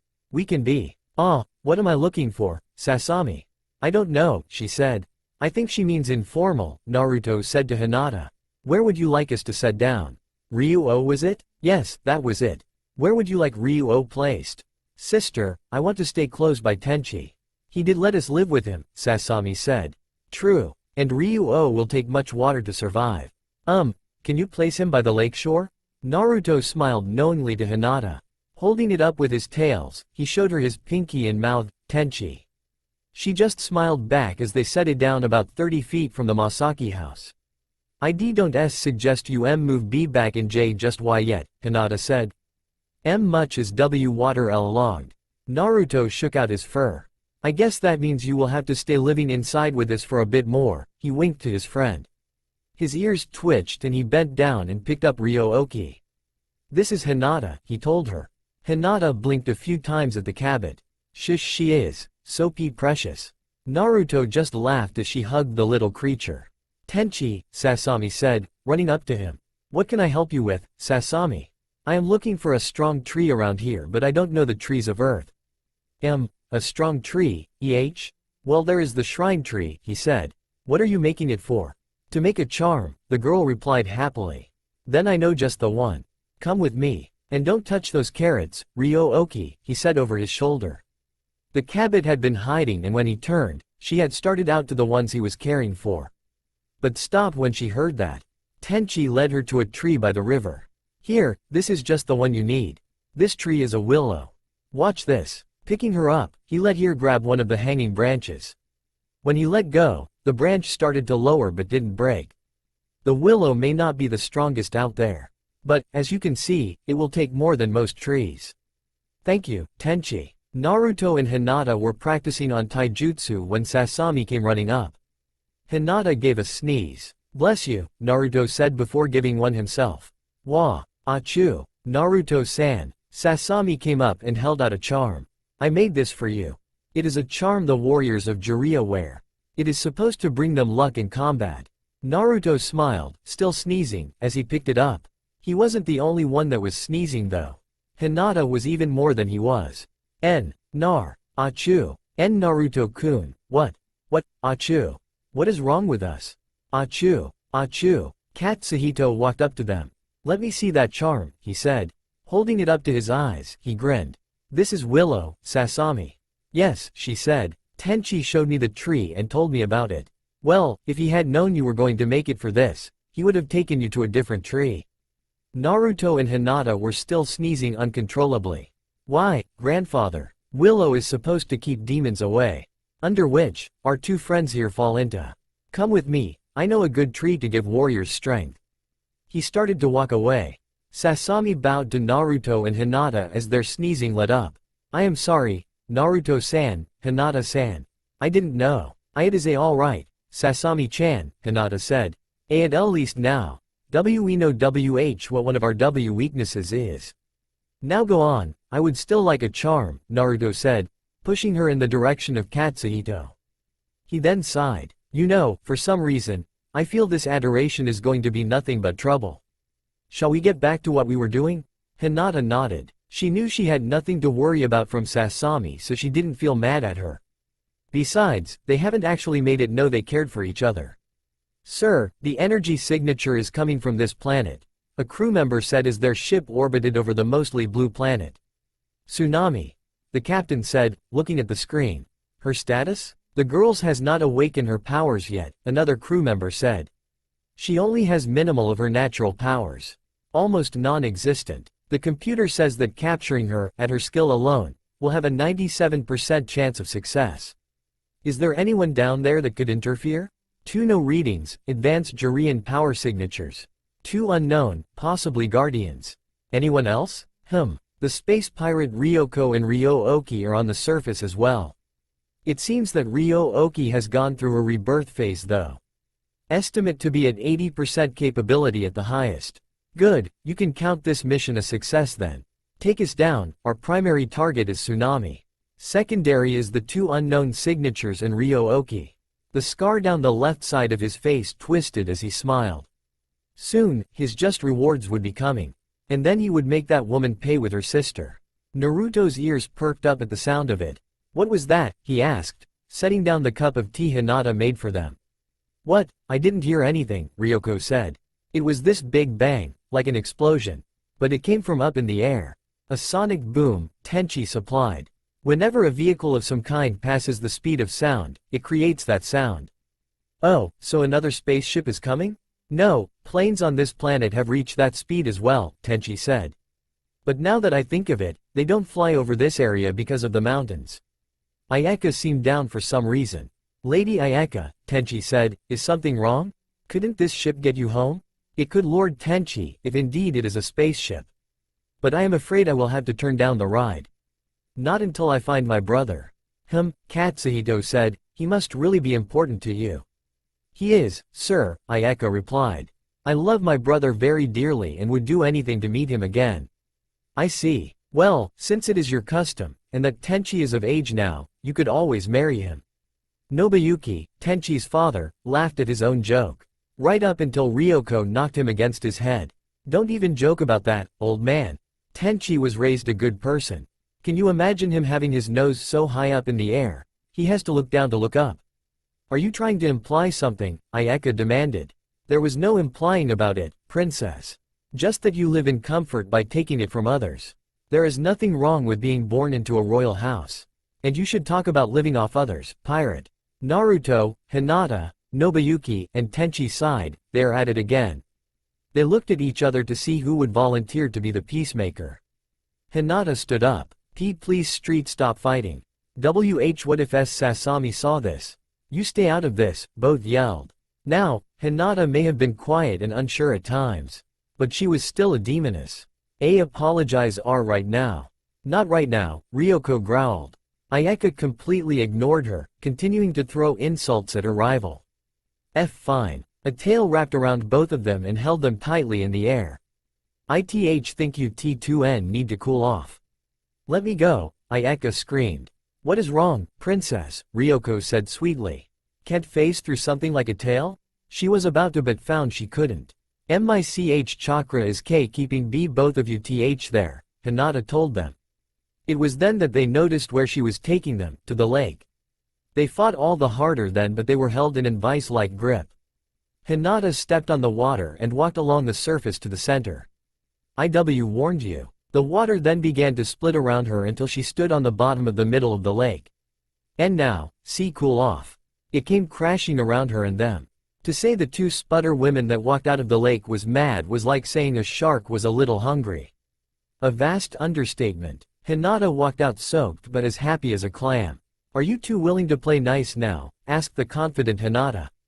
Or do we need to take another swim? Naruto couldn't help but laugh. They glared at her but agreed. Then Ryoko started to laugh. And when she saw why, Hinata did giggle a little as she produced a napkin. Your makeup is running, Ayeka. Here we go, Katsuhito said, coming up to a good strong tree. This tree is a red wood from China.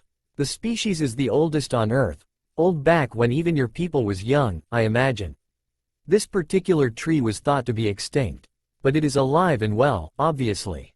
Unlike its younger cousins that have needles, this one has leaves. And has been alive for over 1,000 years. It was born when its mother fell over. But the roots refused to die, so another tree was born in its place. Wow, Sasami said, to think there is such trees in the universe. This planet is truly amazing. I would want to live nowhere else in the galaxy, Katsuhito said to her. What is this tree like? I don't know about personality-wise, but the bark on it is 2 feet thick. When there is a fire, the bark turns to charcoal, making it fireproof. While this one is short, in optimal conditions, it could grow to 700 feet tall. Sasami found herself leaning backwards to see the top near 100 feet up. The wood itself is resistant to all forms of rot.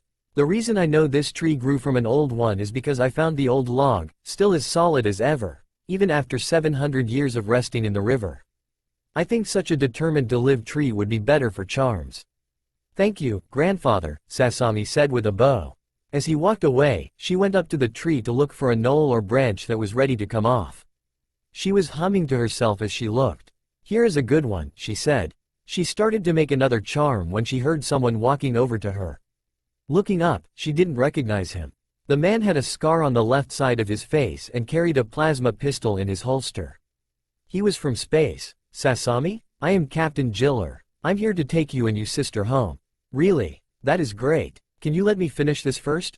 I need to give it to Naruto-san and a second one to Hinata-san. I am afraid we are pressed for time. There is a space pirate coming here and my ship is a cruiser, not capable of combat. We must leave now. Your sister is already aboard. He nodded as he said the last part. Sasami felt someone behind her and spun around, only to have something cover her mouth. Naruto looked over at the two men. Their scent said they weren't there to talk. Fight us only if you are willing to die, he told them. They were shocked that he knew what they were there for but quickly overcame their surprise. You two will come with us if you want to live, the right person said. Hinata nodded. I will take care of these T2. You handle the others. Alright, have fun. Naruto vanished from sight as Ryoko and Ryo-Oki came out of the house. I missed something? Several men fell to the ground. Not really, Naruto said, pulling one up by the shirt collar.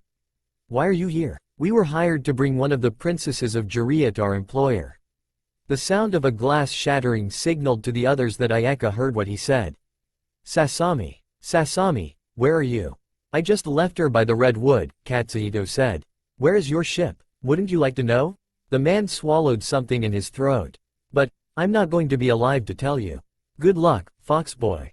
Hinata-chan, make sure no one else swallows. They already did, she said. Ryoko, can Ryo-Oki find another ship? She can do better than that. She can bring it down, she said as the Cabot changed into her spaceship form. Tenchi, Ayeka, Ryoko, Naruto, and Hinata were teleported onto the bridge. Leave the crystals alone this time, Ryoko warned. Up in space, they saw the ship waiting for them. It was a battleship but it wasn't blasting its lasers. They want us to come aboard, Tenchi said. Like hell we will, Ryoko yelled. Ryo-Oki, charge your lasers in. Finish that order and you might kill Sasami, Naruto warned.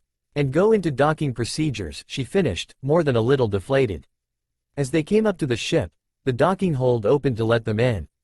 When they were able to, they teleported down to the deck. Ryo-Oki changed into her adult form to help out, before losing her balance and falling over. Miryao, you're not used to it, Ryoko told her. I guess this time, you are out of the fight. MREOW. What else can you do? You come with us, not only can you be hurt, you would be a burden to us. Ryo-Oki frowned before changing into a child. Miryao. She stood up, able to hold herself up on her own and moved to follow them. Ryo-Oki, change back into a Cabot, please, Naruto asked. That way, we can take you with us, hidden. So you can come out and fight when we need help the most. She sighed before doing what he asked and hopping up on his shoulders. Let's go. They came to a room with a man with a scar on his face. Welcome to my ship, Ryoko. How long has it been? 800 years? Even longer? I still owe you. As he said that last part, he started tracing his scar. You, what have you done with my sister? Ah, Princess Ayeka, you must have been one of the known signatures. Your sister is fine, she is asleep in the med hold. If you want her, you need only go to her. Get out of our way then, Tenchi yelled. Oh, you must be the other Jiren. I will not. The target must be delivered. If you can beat me though, you can. Naruto glared at him. I will gladly do that, he growled. What are you two? Jiller asked. You wear the garbs of guardians but you are obviously not Jiren. Hinata started but didn't finish. Water circled her, soaking her through. We are Sasami's friends. If you will not let her go, then we will kill you and take her back. So you control water. And you? Fire, he said before his 9 tails caught on fire. Burn. The fire shot from his tail and enveloped the captain. Though the man was gone now, Ryoko didn't look happy. He has the ability to make copies of himself. And they are nowhere near as strong as he is. A man entered from the far chamber. Ryoko, the captain wishes that I entertain you. Go, get Sasami. As they ran off, Ryoko created her energy sword. Naruto glanced back once, seeing her charge forward just as the door slid shut. A man and woman were waiting for them in the next room. The Jireans, they fight us. The captain wants to test the other two personally. Ayeka was covered in a white light before it was dropped and she was wearing a battle garb. You will pay for taking my sister. Naruto, I trust you to get her back, Tenchi said. Make that person pay for what he did, Ayeka yelled. Now, that, I think we can handle, Hinata said. Combing back her hair to keep it from her eyes, she blasted the door with water hard enough to tear it off the wall. Naruto watched her walk away, not helping but noticing the way she swished her tails while walking when she was like this. It still surprised him how a little water made a worlds of difference. He briefly wondered how he had changed as well. Hinata and Naruto came to a large room. In the far wall was the door leading into the med hold. And the captain stood in front of the. I don't appreciate that you did that to my hatch, young lady, Jiller said. But I do appreciate the strength it had to have taken. Yes, I think I will add you to the list. The boy as well for that fire. And Ryo-Oki, because I want her sister to suffer. Just what are you? Naruto growled. I am simply a merchant and trader. But my primary goods are slaves. I was paid handsomely to get the host of Tsunami. So I did. Imagine my surprise when not only do I find her, I wind Ryoko and Ryo-Oki, a lost prince of Jiraiya, and you too. This is the most profit I will make this century. Guda grew a blade. You will not live long enough to spend any of it, Naruto growled. Water pooled around Hinata as she pressed her hand to the ground. A staff made of coral rose from the water. You are worse than my father. He treated family as slaves for the longest time. You will pay for your crimes. Very interesting. That looks like a Jiraiya light sword. But the energy you are using for it is far from theirs. So what are you using? Chakra, Naruto replied. And that staff? It feels alive as well. I take it that it too strengthens you? It does, she replied. She was growling, her fangs in sharp contrast to her normally calm face. I am going to bite your face off. Temp, he started to say before the two threw themselves at him. Hinata and Naruto were not doing so well. They weren't losing but they weren't winning either. Naruto-kun, what are we doing wrong? I don't know. What is so different now as to when we were fighting before? They looked down at their weapons. Oh, something wrong? Yes, we were fighting with weapons that are not really us, Hinata told him. She set down her staff and activated her Byakugan. My hands are all I need right now. Naruto grinned as he slipped Guda into his belt. We never really fought with those before. But as we were so sure of them, we thought we could. But then, we are natural with our real styles. Kage Bunshin no Jutsu. Several clones appeared. Gentlemen, my honor to work with you again, a clone said. I have that same ability, Jiller said. An equal number of copies of him was made. Naruto-kun, they each have a tenth of his strength, Hinata said. Your clones are far from the skill level one have, Naruto said. The clones disappeared and reappeared behind them. His copies were destroyed. Pathetic. What on? He didn't finish as Hinata started hitting him with her hands. He hit the wall and still she hit him. 64 trigrams, she said. You won't be able to move for a while. How? How is this possible? Simple, Naruto said as a clone helped him with the next step. A Rasengan formed in his hands. We are demon lords and ninja of the village hidden in the leaves. Even if we are no longer welcome there, we are ninja. With a tap to his headband, he hit him with the lowest level of Rasengan. They turned around when they heard clapping. My strongest clone, and you beat him in moments when you decided to get serious. I am impressed. Naruto turned his glare at him. Shut up. I am taking Sasami back even if I have to destroy this whole damn ship. I can't let that happen, the real Jiller said. Wait until I am back with the others, Naruto-kun, Hinata said as she walked to the door. When it didn't slide open like the others, she slammed her fist through them, grabbed the sides, and pulled. When she had tore the metal open far enough, she went in. Sasami was hooked up to a few machines that were beeping. Sasami, Hinata said, shaking her shoulder. Her face scrunched up and she said, Mama, I'm tired, can't I stay home today? Hinata smiled at that. Let's get you to bed then. Carefully removing the needles and using her chakra to close the small wounds, she disconnected all the wires and tubes. She then picked her up and went back outside. Ryo-oki, come with me. Miryao, she said before hopping onto her shoulders. Hinata started running and Jiller tried to stop her. But Naruto appeared ahead of him, connecting his boot to his head. Your fight is with me, not them, he growled out. As he did, his eyes began glowing red, his fangs grew longer, and his hands became claws. And you have better focus on me, or you won't walk away with just a twisted scar. She heard Naruto release the part of him he had been holding back. Hinata was worried about him if this was what was needed, but she could do nothing about it. Without hand signs, she created several water clones. They all intercepted the crew that tried to stop her. Get out of my way, she yelled. Doing a spin kick, she knocked one into the bulkhead. She found Tenchi and Ayeka finishing off the man they were fighting. The woman was getting back up when Hinata hit her with a blast of water. Naruto-kun said he was going to destroy this ship if that is what it will take to kill Jiller. And he is getting ready to do just that. So we might want to go. When Tenchi and Ayeka saw she didn't stop running, they knew she was serious. They came to the room where Ryoko was fighting and found her still in combat. I heard. Go, I can survive in space just fine. I will need to stay behind to make sure no one follows.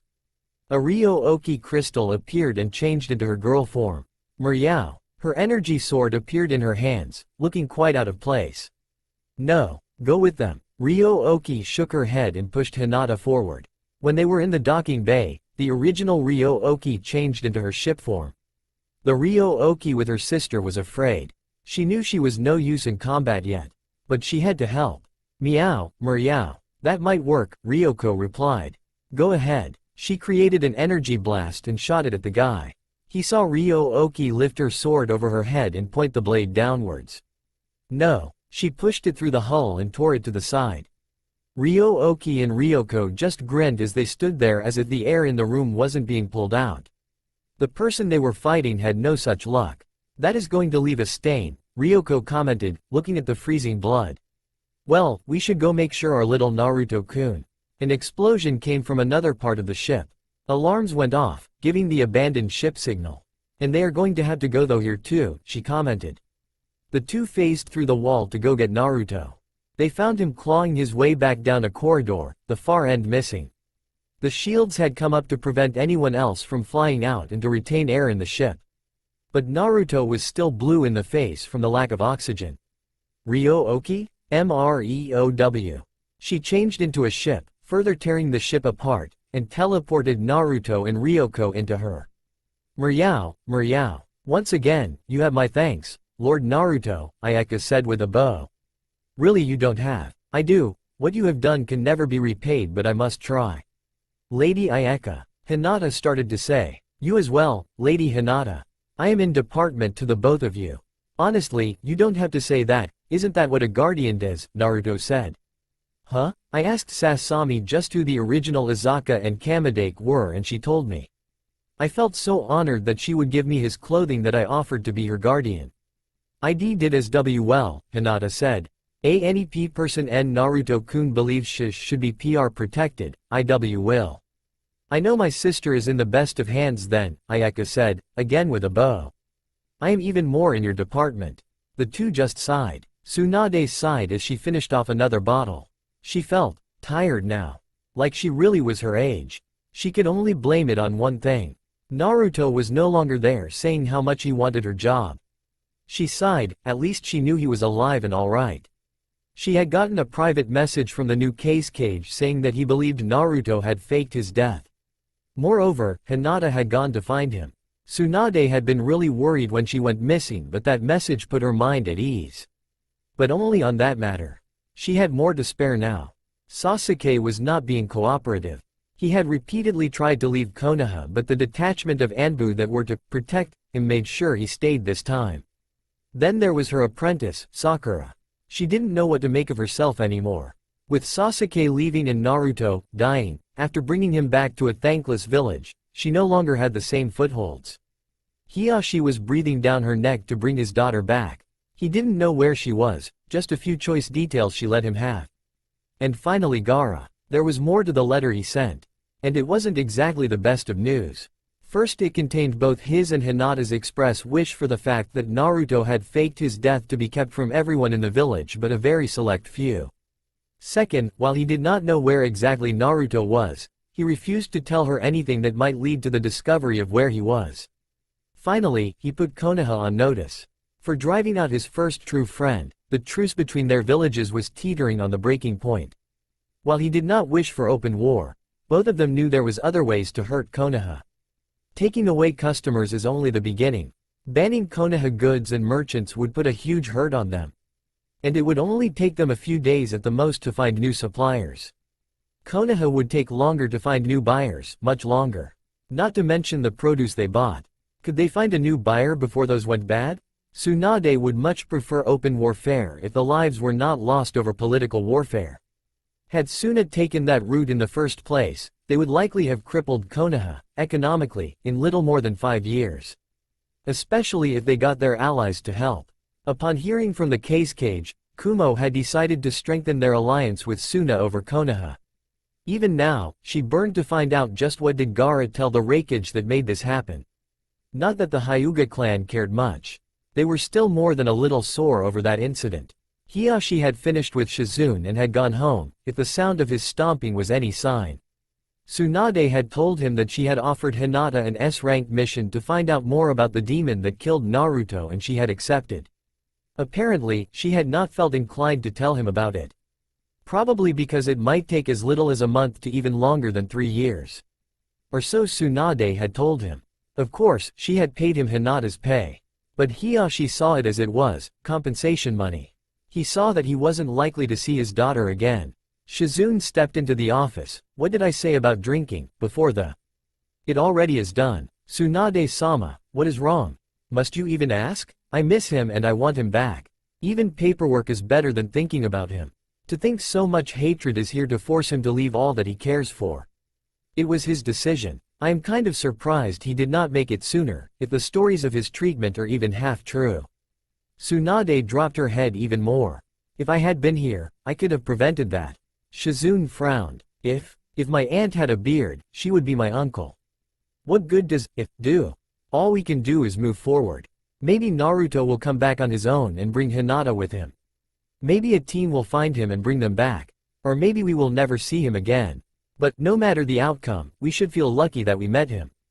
And be happy that where he is, he has a chance to be happy now. Tsunade looked up from her desk. When the hell did you get that wise? Funny, I thought I learned it from you, Jiraiya, and Naruto. Tsunade sighed. I'm done here today. Let's head home. 3 years later, village hidden in the rain.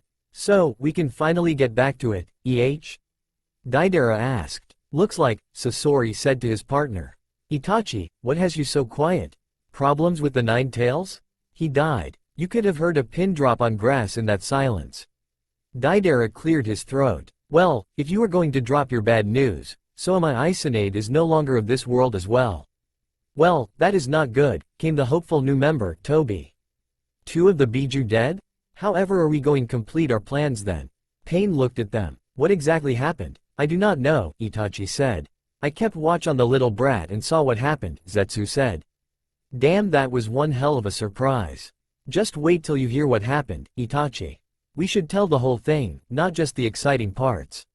Fuck that. Everyone here wants to know how the Kyuubi died. And I am tired of not telling it. Fine, do whatever you want. The black side of Zetsu laughed in triumph. Your fucked up little brother shoved his fist right through his chest.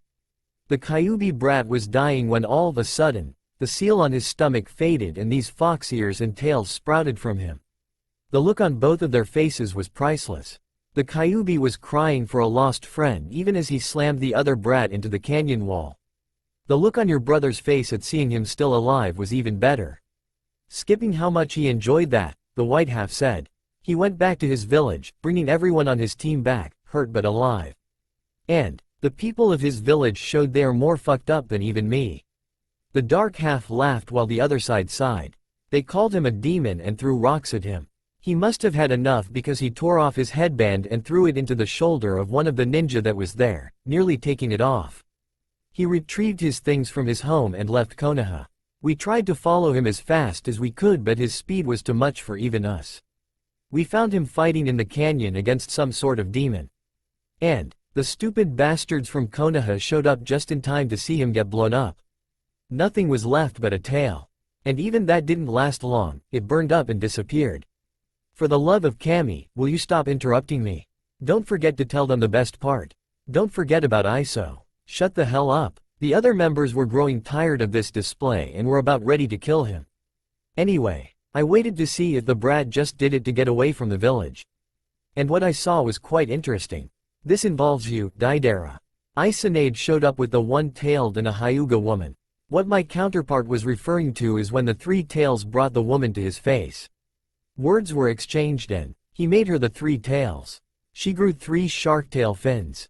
That means the brat became the 9 tails. What more, after a few minutes needed for her to regain consciousness, she looked at the exact spot that the 9 tails disappeared at and dove into it. She too disappeared. So they didn't die, they are just in a location we haven't been able to find. Correct, both sides of Zetsu said. I tried to follow but I could not open it. So I believe this means that only a Biju can open it. Let's just use the location jutsu to find them. It may not be perfect but a general location is better than nothing, Hidan said, annoyed. He wanted to kill something so badly right now. They all nodded and a table came up in front of them. Carved into the wood was a world map. All of them flashed through the same hand signs and pressed their hands to the table. 7 bright flashes appeared on it. Only 7. What the hell? Both Kisame and Deidara yelled. Where the fuck are they?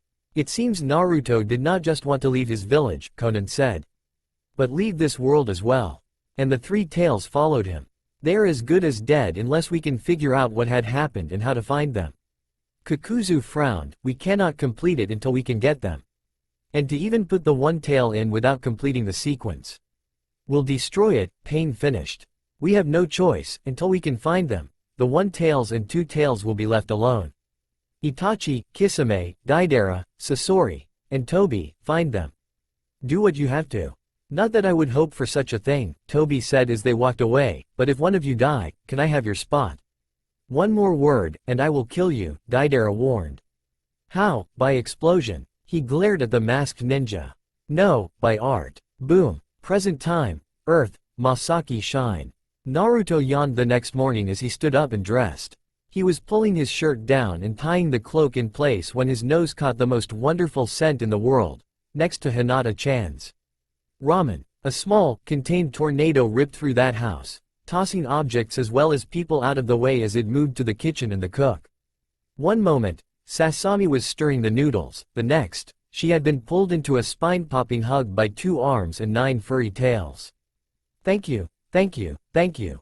Good morning, Naruto-san, she somehow squeaked out with no air in her lungs. How much is mine, Sasami-chan?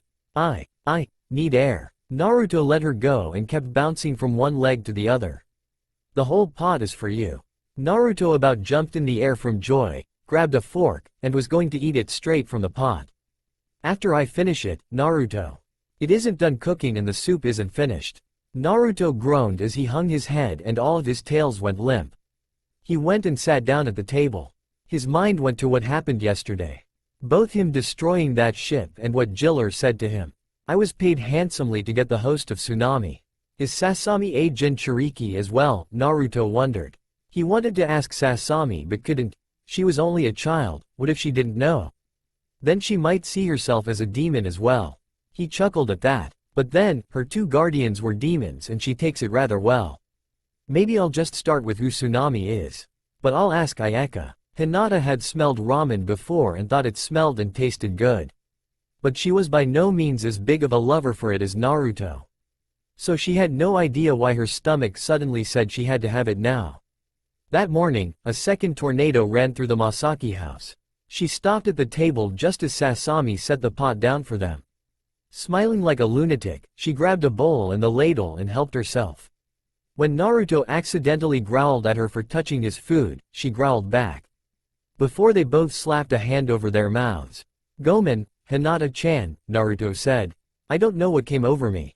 I am sorry, and Naruto-kun, I didn't mean. But I just had to have some. Naruto grinned. So ramen isn't the food of the gods, it is the food of the demons. He gave a quick laugh before he started eating again. He laughed so hard soup almost came out his nose when he saw Hinata had abandoned all manners and was shoveling food into her mouth.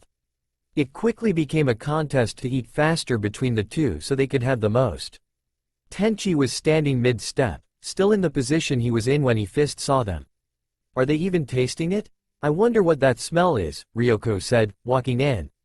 Mind if I try some? Her reply was growls and fur standing on end. Ryoko, don't go near them. I'm not sure if it is safe, Tenchi told her. I think I saw one of them eat their chopsticks before grabbing a spare. At that point, Hinata bit through hers again and grabbed someone else's. But they didn't see her spit out the stick in her mouth. Sasami was staring wide-eyed at them. They were normally the most controlled people she knew, but this. She grinned happily to see her 2 guardians loved her cooking that much. Both finished their bowl and reached for the pot. There was only enough left for one more bowl. They glared death at each other before standing up. Let's take this outside, Naruto said. Water spiraled around Hinata as she walked out. That bowl is mine. Winner eats it, Naruto said. Grand Fireball no Jutsu. Water Dragon no Jutsu. The 2 attacks hit each other, fighting for dominance. The fire was being put out by the water was being boiled away by the fire. Steam covered the area and Naruto used his tails to blow it away. What he found was Hinata was no longer there. Oh no, she didn't. He ran back inside and saw Hinata crying as she looked at Ayaka set down an empty bowl that smelled of ramen. I don't know what that was, but it was very good, Sasami. Thank you, Nisan, but that was for Naruto-san and Hinata-san. Oh? She looked at the 2 and saw them crying over their lost ramen. I didn't know. But you shouldn't have left it alone on the table. Straightening up, they nodded before looking away from each other. Next time, the last bowl is mine. They both shouted in their heads. Lady Ayaka, may I ask you a question about Jiraiya? Naruto said. Of course, Lord Naruto. What is tsunami? How did you hear that? Tsunami is the protective deity of our planet.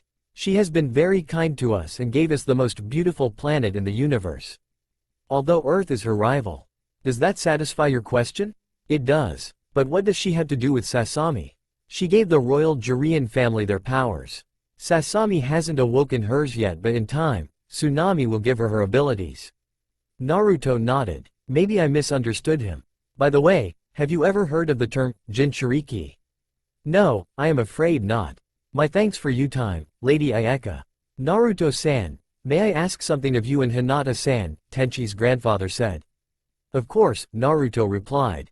I have a friend that runs a shrine a week's travel from here. I would like you two to go and check up on him. I don't mind, but I will not leave Sasami-chan behind unprotected. Then take her with you, Katsuhito told him. But what about everyone there? Naruto, we survived before Sasami and Hinata started cooking for us. We can do it for the day or two it take you three to get there, the day there, and the return trip. But won't he? Naruto glanced at his tails. He could put a genjutsu to cover them up on himself. But he didn't want to. He had grown proud of them in his time that he had them. Naruto, he is a priest of his shrine, an old one like myself. He will take it in good stride. Besides, his shrine is dedicated to Kami's messengers. If you are sure, then I am, Naruto told him with a grin. He left his office and went looking for Hinata and Sasami. Naruto found them in a field. Sasami was picking flowers while Hinata stood a protective watch. Hey you two, how does a vacation sound? Sasami jumped up. That sounds great Naruto-san. But I would rather explore this planet first. Hinata smiled a little. Sasami-chan, we view vacations as L leaving the area, and not the world. Where to, and Naruto-kun? Another shrine a week away.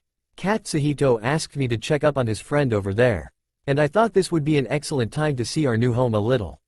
He walked over and picked up Sasami and put her on his shoulders. I'm going to jump home so we can get some supplies.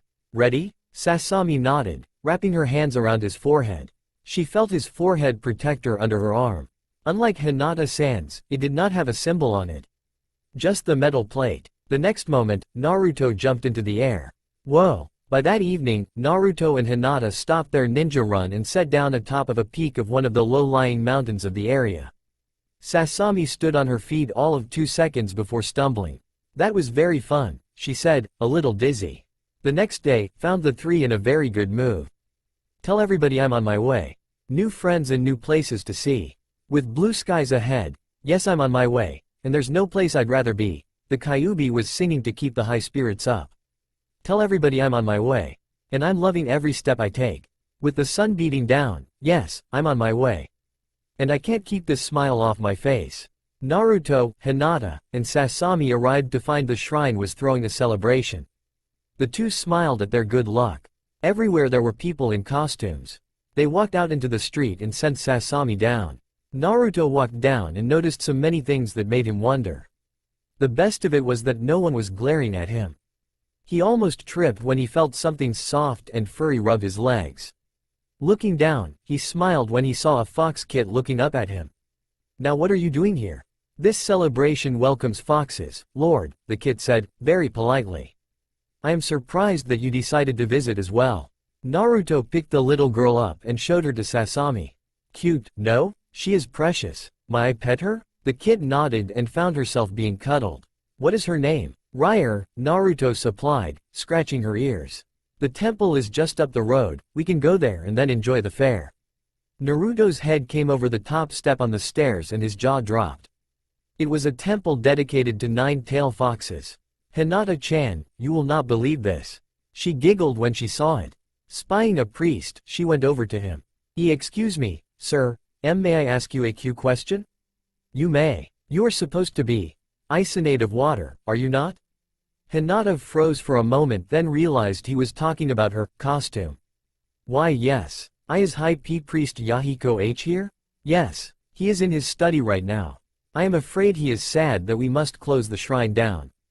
Naruto perked his ears at those words. Why must you? Not enough people coming here, young one. Moreover, it appears that the temple's guardian spirit has left. For no foxes has been seen in this area in some time. The two Biju looked at the kit still being held by Sasami. I stand corrected. May I ask why you three are here? We were asked by Katsuhito of the Masaki Shrine to visit his friend to see how he was doing. Oh, that is good news. Maybe you can convince him that selling to that company is not the best answer. Although, I am afraid that maybe even Kyuubi no Yoko would be needed to show people that these shrines are still used by the ancient spirits. Naruto couldn't help but grin at that. This was to all the foxes that grew 9 tails, right? He would not stand for it to be closed. He winked at the others before walking away. A few moments later, a fox's yip was heard behind them. The priest spun around and his jaw almost hit the ground. I don't believe it. There before them, a 9-tailed fox was walking up to the temple. It gave another cry, one that almost sounded like a laugh, and a squeal. The priest couldn't even move as it walked up to the door and scratched at it to be let it. The door opened and the head priest poked his head out. Yes, Tai, who knocked. He looked around at all the staring visitors and his apprentice, who only pointed down. At another cry from the fox, he looked down. Great Kami. He opened the door to get a better look at the creature. It slipped inside. He followed it and so did everyone else. The fox was curled up on the coin box, twitching all 9 of its tails like a person strumming their fingers.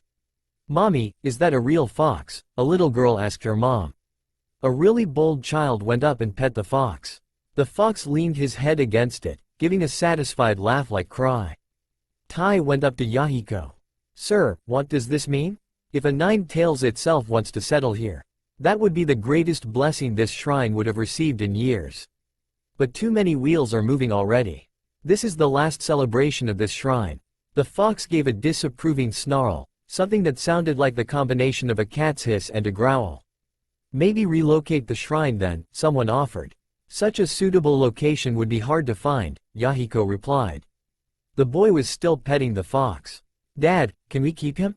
The fox gave a yip, an obvious no. Hinata was having trouble not to smile. She looked around at the people gathered and saw someone was recording this. Oh, the trouble Naruto was going to cause. Ryer gave a yip from Sasami's arms and jumped down. She ran up and started to try and catch the twitching tails. The older fox just watched, twitching at the right moment to make her miss. Finally, she let the kid get a tail. She tried to trash around a bit and was able to pull a clump of fur off. The 9 tails stood up, picked the kid up in his jaws, and ran from the temple. The children tried to follow it. Outside, they were heard saying, "Where did they go?" This obviously that the temple is still in favor with the great foxes, the elder priest said. I cannot let it be destroyed. Like I offered before, maybe relocate it if you cannot keep the land, the man that said it came up. I am Harakara of the Harakara Industries. And I would like to sponsor the move if you cannot, Mr. Harakara said to them. Where would you like it moved? I don't know, Yahiko said. Someplace where people will still come to pray. But where the touch of the present isn't as strong. I might know of a place, Naruto said, already back with his friends. Mr. Yahiko, I am Uzumaki Naruto, a friend of Katsuhito. He asked me to check up on you while I was visiting. Maybe you can set your shrine in the same area. I know that there are plenty of foxes there. He does because they seem to flock to him. Good old Katsuhito, always one step ahead. I will call him and find out tonight. I will tell him you delivered your message. Enjoy your time at the festival. Yahiko couldn't help but smile. A person that was there and saw the whole thing had taken that piece of fur and sent it to a lab, saying it had to be fake or something. But he knew it was no fake. That fox was as real as the one that just walked into his room. Again? The fox nodded and jumped up on his desk. It was grinning at him. Before being covered in fire and turning into the boy from that afternoon. Hello, Yahiko-san. Yahiko wasn't sure but he thought he was going to pass out. How? What? Who? Why? All that is needed now is where and when, Naruto said with a grin. What do you think, Hinata-chan? I think we are going to give him a heart attack, Hinata said from the window, her cloths wet, and a tail rubbing her nose. Forgive the water, please. Now, in order. I am not human, Naruto said. What and why this is going on is exactly what we said. I am a 9-tailed fox. The 9-tailed fox, Kyuubi no Yoko. And Hinata is better known as the 3-tailed shark, Isanade. This is a little much, I know. Move your temple to the area I suggested. I would very much like to visit it again. Of course, Kyuubi-sama. It shall be done. Naruto smiled his thanks. One of those things that few people didn't know about him was that he hated the past being forgotten. Not things like what a person did. Everyone deserved a chance to start over. He meant things like the shrines dedicated to gods even though few people came to them anymore. By the way, I saw a large crowd making their way here. Apparently, word about a nine-tailed fox visiting one of its shrines that was being closed down. There was a knock at the door. "Come in, Sasami-chan." The blue-haired child from this afternoon walked in, carrying the sleeping fox kit. "Naruto-san, Hinata-san, I'm getting kind of tired. And, there are people visiting for the evening prayer." Hinata-chan, think they want to see another Nine-Tails? He grinned mischievously. They seem to have forgotten that foxes are also pranksters. Yahiko blanched. His grandfather had told him stories of the trouble a fox could do when he was mad or in a very happy mood. They could be malicious or good-natured, but they always were very troublesome. And to have it here, now, during the festival, would ruin the reputation of the shrine. "Please, Lord Kitsune, don't do anything rash nor harmful," he said with a bow on his knees. "They are here to give thanks to you and all other foxes, don't hurt them." Naruto blinked in surprise. Did I honestly sound that serious? I was just planning to change into a fox and run around the room while they try, and fail, to get pictures and such. Maybe steal someone's dinner if they brought it. Nothing but a nuisance. Hinata-chan wouldn't let me do anything really fun. The two stuck their tongues out at each other. The priest couldn't believe this, they were acting like children. I have to say, I expected something else from two of the great Biju. "They are great, aren't they?" Sasami said excitedly. "And they swore to be my guardians." He looked at them. "She will only live for 100 years max," Hinata said to him. "We will live until eternity. She honored us so we will honor her then. But a human child living with. Not that kind of guardian.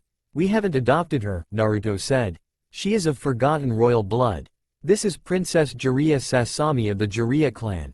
Though the clan has died, she and her sister are still princesses, at least to use." Naruto was always good at creating a lie on the spot. This priest had absorbed enough for one day. The two Biju stood up and walked over to Sasami. Naruto put her up on his shoulders and started walking to the door. "Wait, Lord and Lady. I must ask. Is Kami real?" They looked at him and let out a sigh. Not of annoyance but content. "Have we met her? No. Does she exist?" "I believe she does," Naruto said.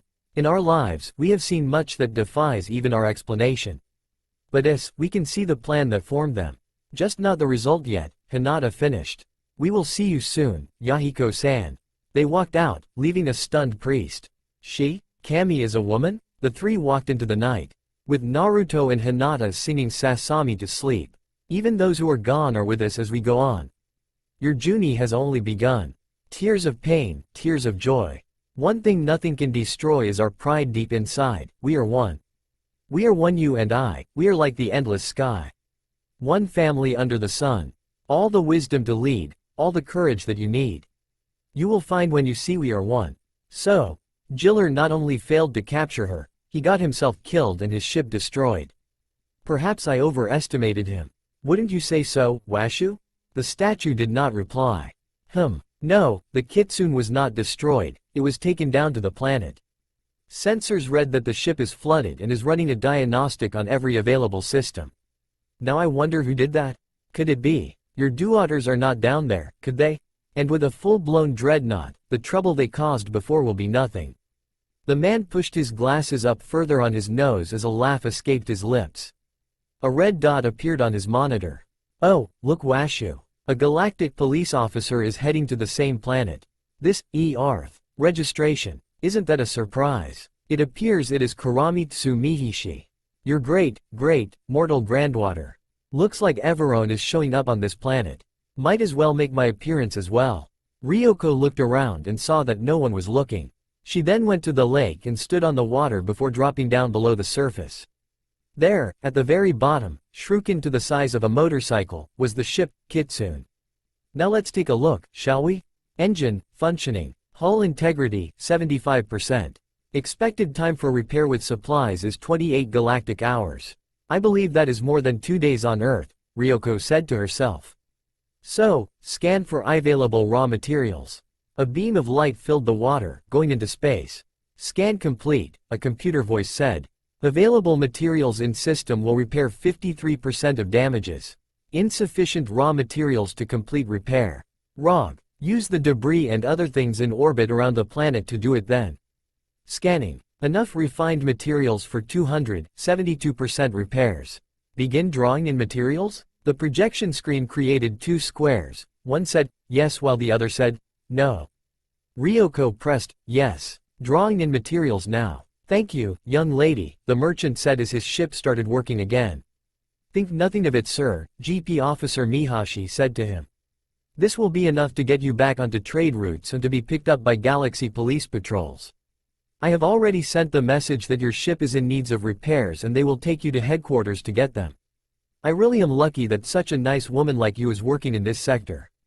I guess your superiors wanted to make sure such a nice woman like yourself stayed away from harm yet still be of help. After that, he left. Mihashi yawned as she continued her patrol. She knew what this assignment really was. An out-of-the-way post where they could pretend she didn't exist. She had caused so much trouble that she wasn't surprised. Yes, her record said she was an excellent officer. And she was, to an extent. But even she would admit she was a klutz at times.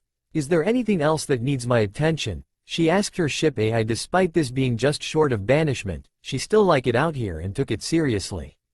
This quiet little part of the universe was perfect for her. I believe not, Mihashi, the ship replied. If you would like, I will take over piloting while you catch up on your sleep. Thanks, Ryu Domi, Mihashi said before going to her room. She had just laid her head down when her whole ship was rocked like it was hit by an asteroid. What happened? She jumped up, put her clothing back, and ran to the bridge. We seem to be caught in some sort of gravity beam, Ryu Domi replied. But this is one of the GP newest cruisers. Nothing short of a frigate should be able to hold us here. Running a feedback loop on the beam, the computer said. Unknown origin of ship, but from the size of the energy core, it is a dreadnought. Where is it? Mihashi asked as she turned her monitors left and right to find the ship. Coming from the surface of the third planet, Earth. Judging by the beam, it is a repair scanner. Why would someone take off the safeties for this? Checking. There isn't enough raw materials in the system, but there is enough debris around the planet. We must have gotten too close. She let out a sigh of relief. Okay then, simply hail the ship captain and tell him the situation. I am sure you will let us go then. Lady Mihashi. The ship is running on automated and has currently shrunken down to avoid detection. Moreover, the damage to the ship has also damaged the ship's AI. It has no one at the controls that can perform such an action.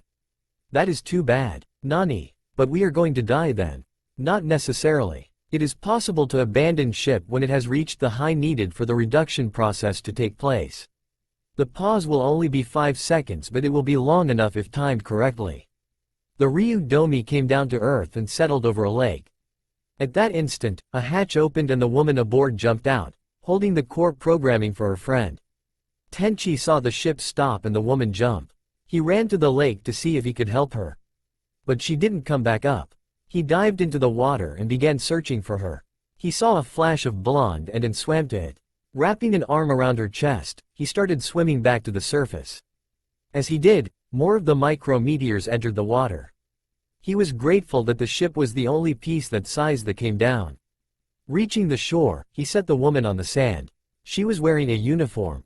And she wasn't breathing. Pressing 2 fingers to her neck, he found a pulse. So he took a deep breath, pinched her nose shut, and breathed into her mouth. When she started coughing, he rolled her onto her side to let the water flow from her right lung at least. Are you alright? Tenchi asked her. She nodded a brief yes before passing out. She was asleep but alive. That's all for now. If you want to see next part, then please like this video and subscribe my channel. Thank you.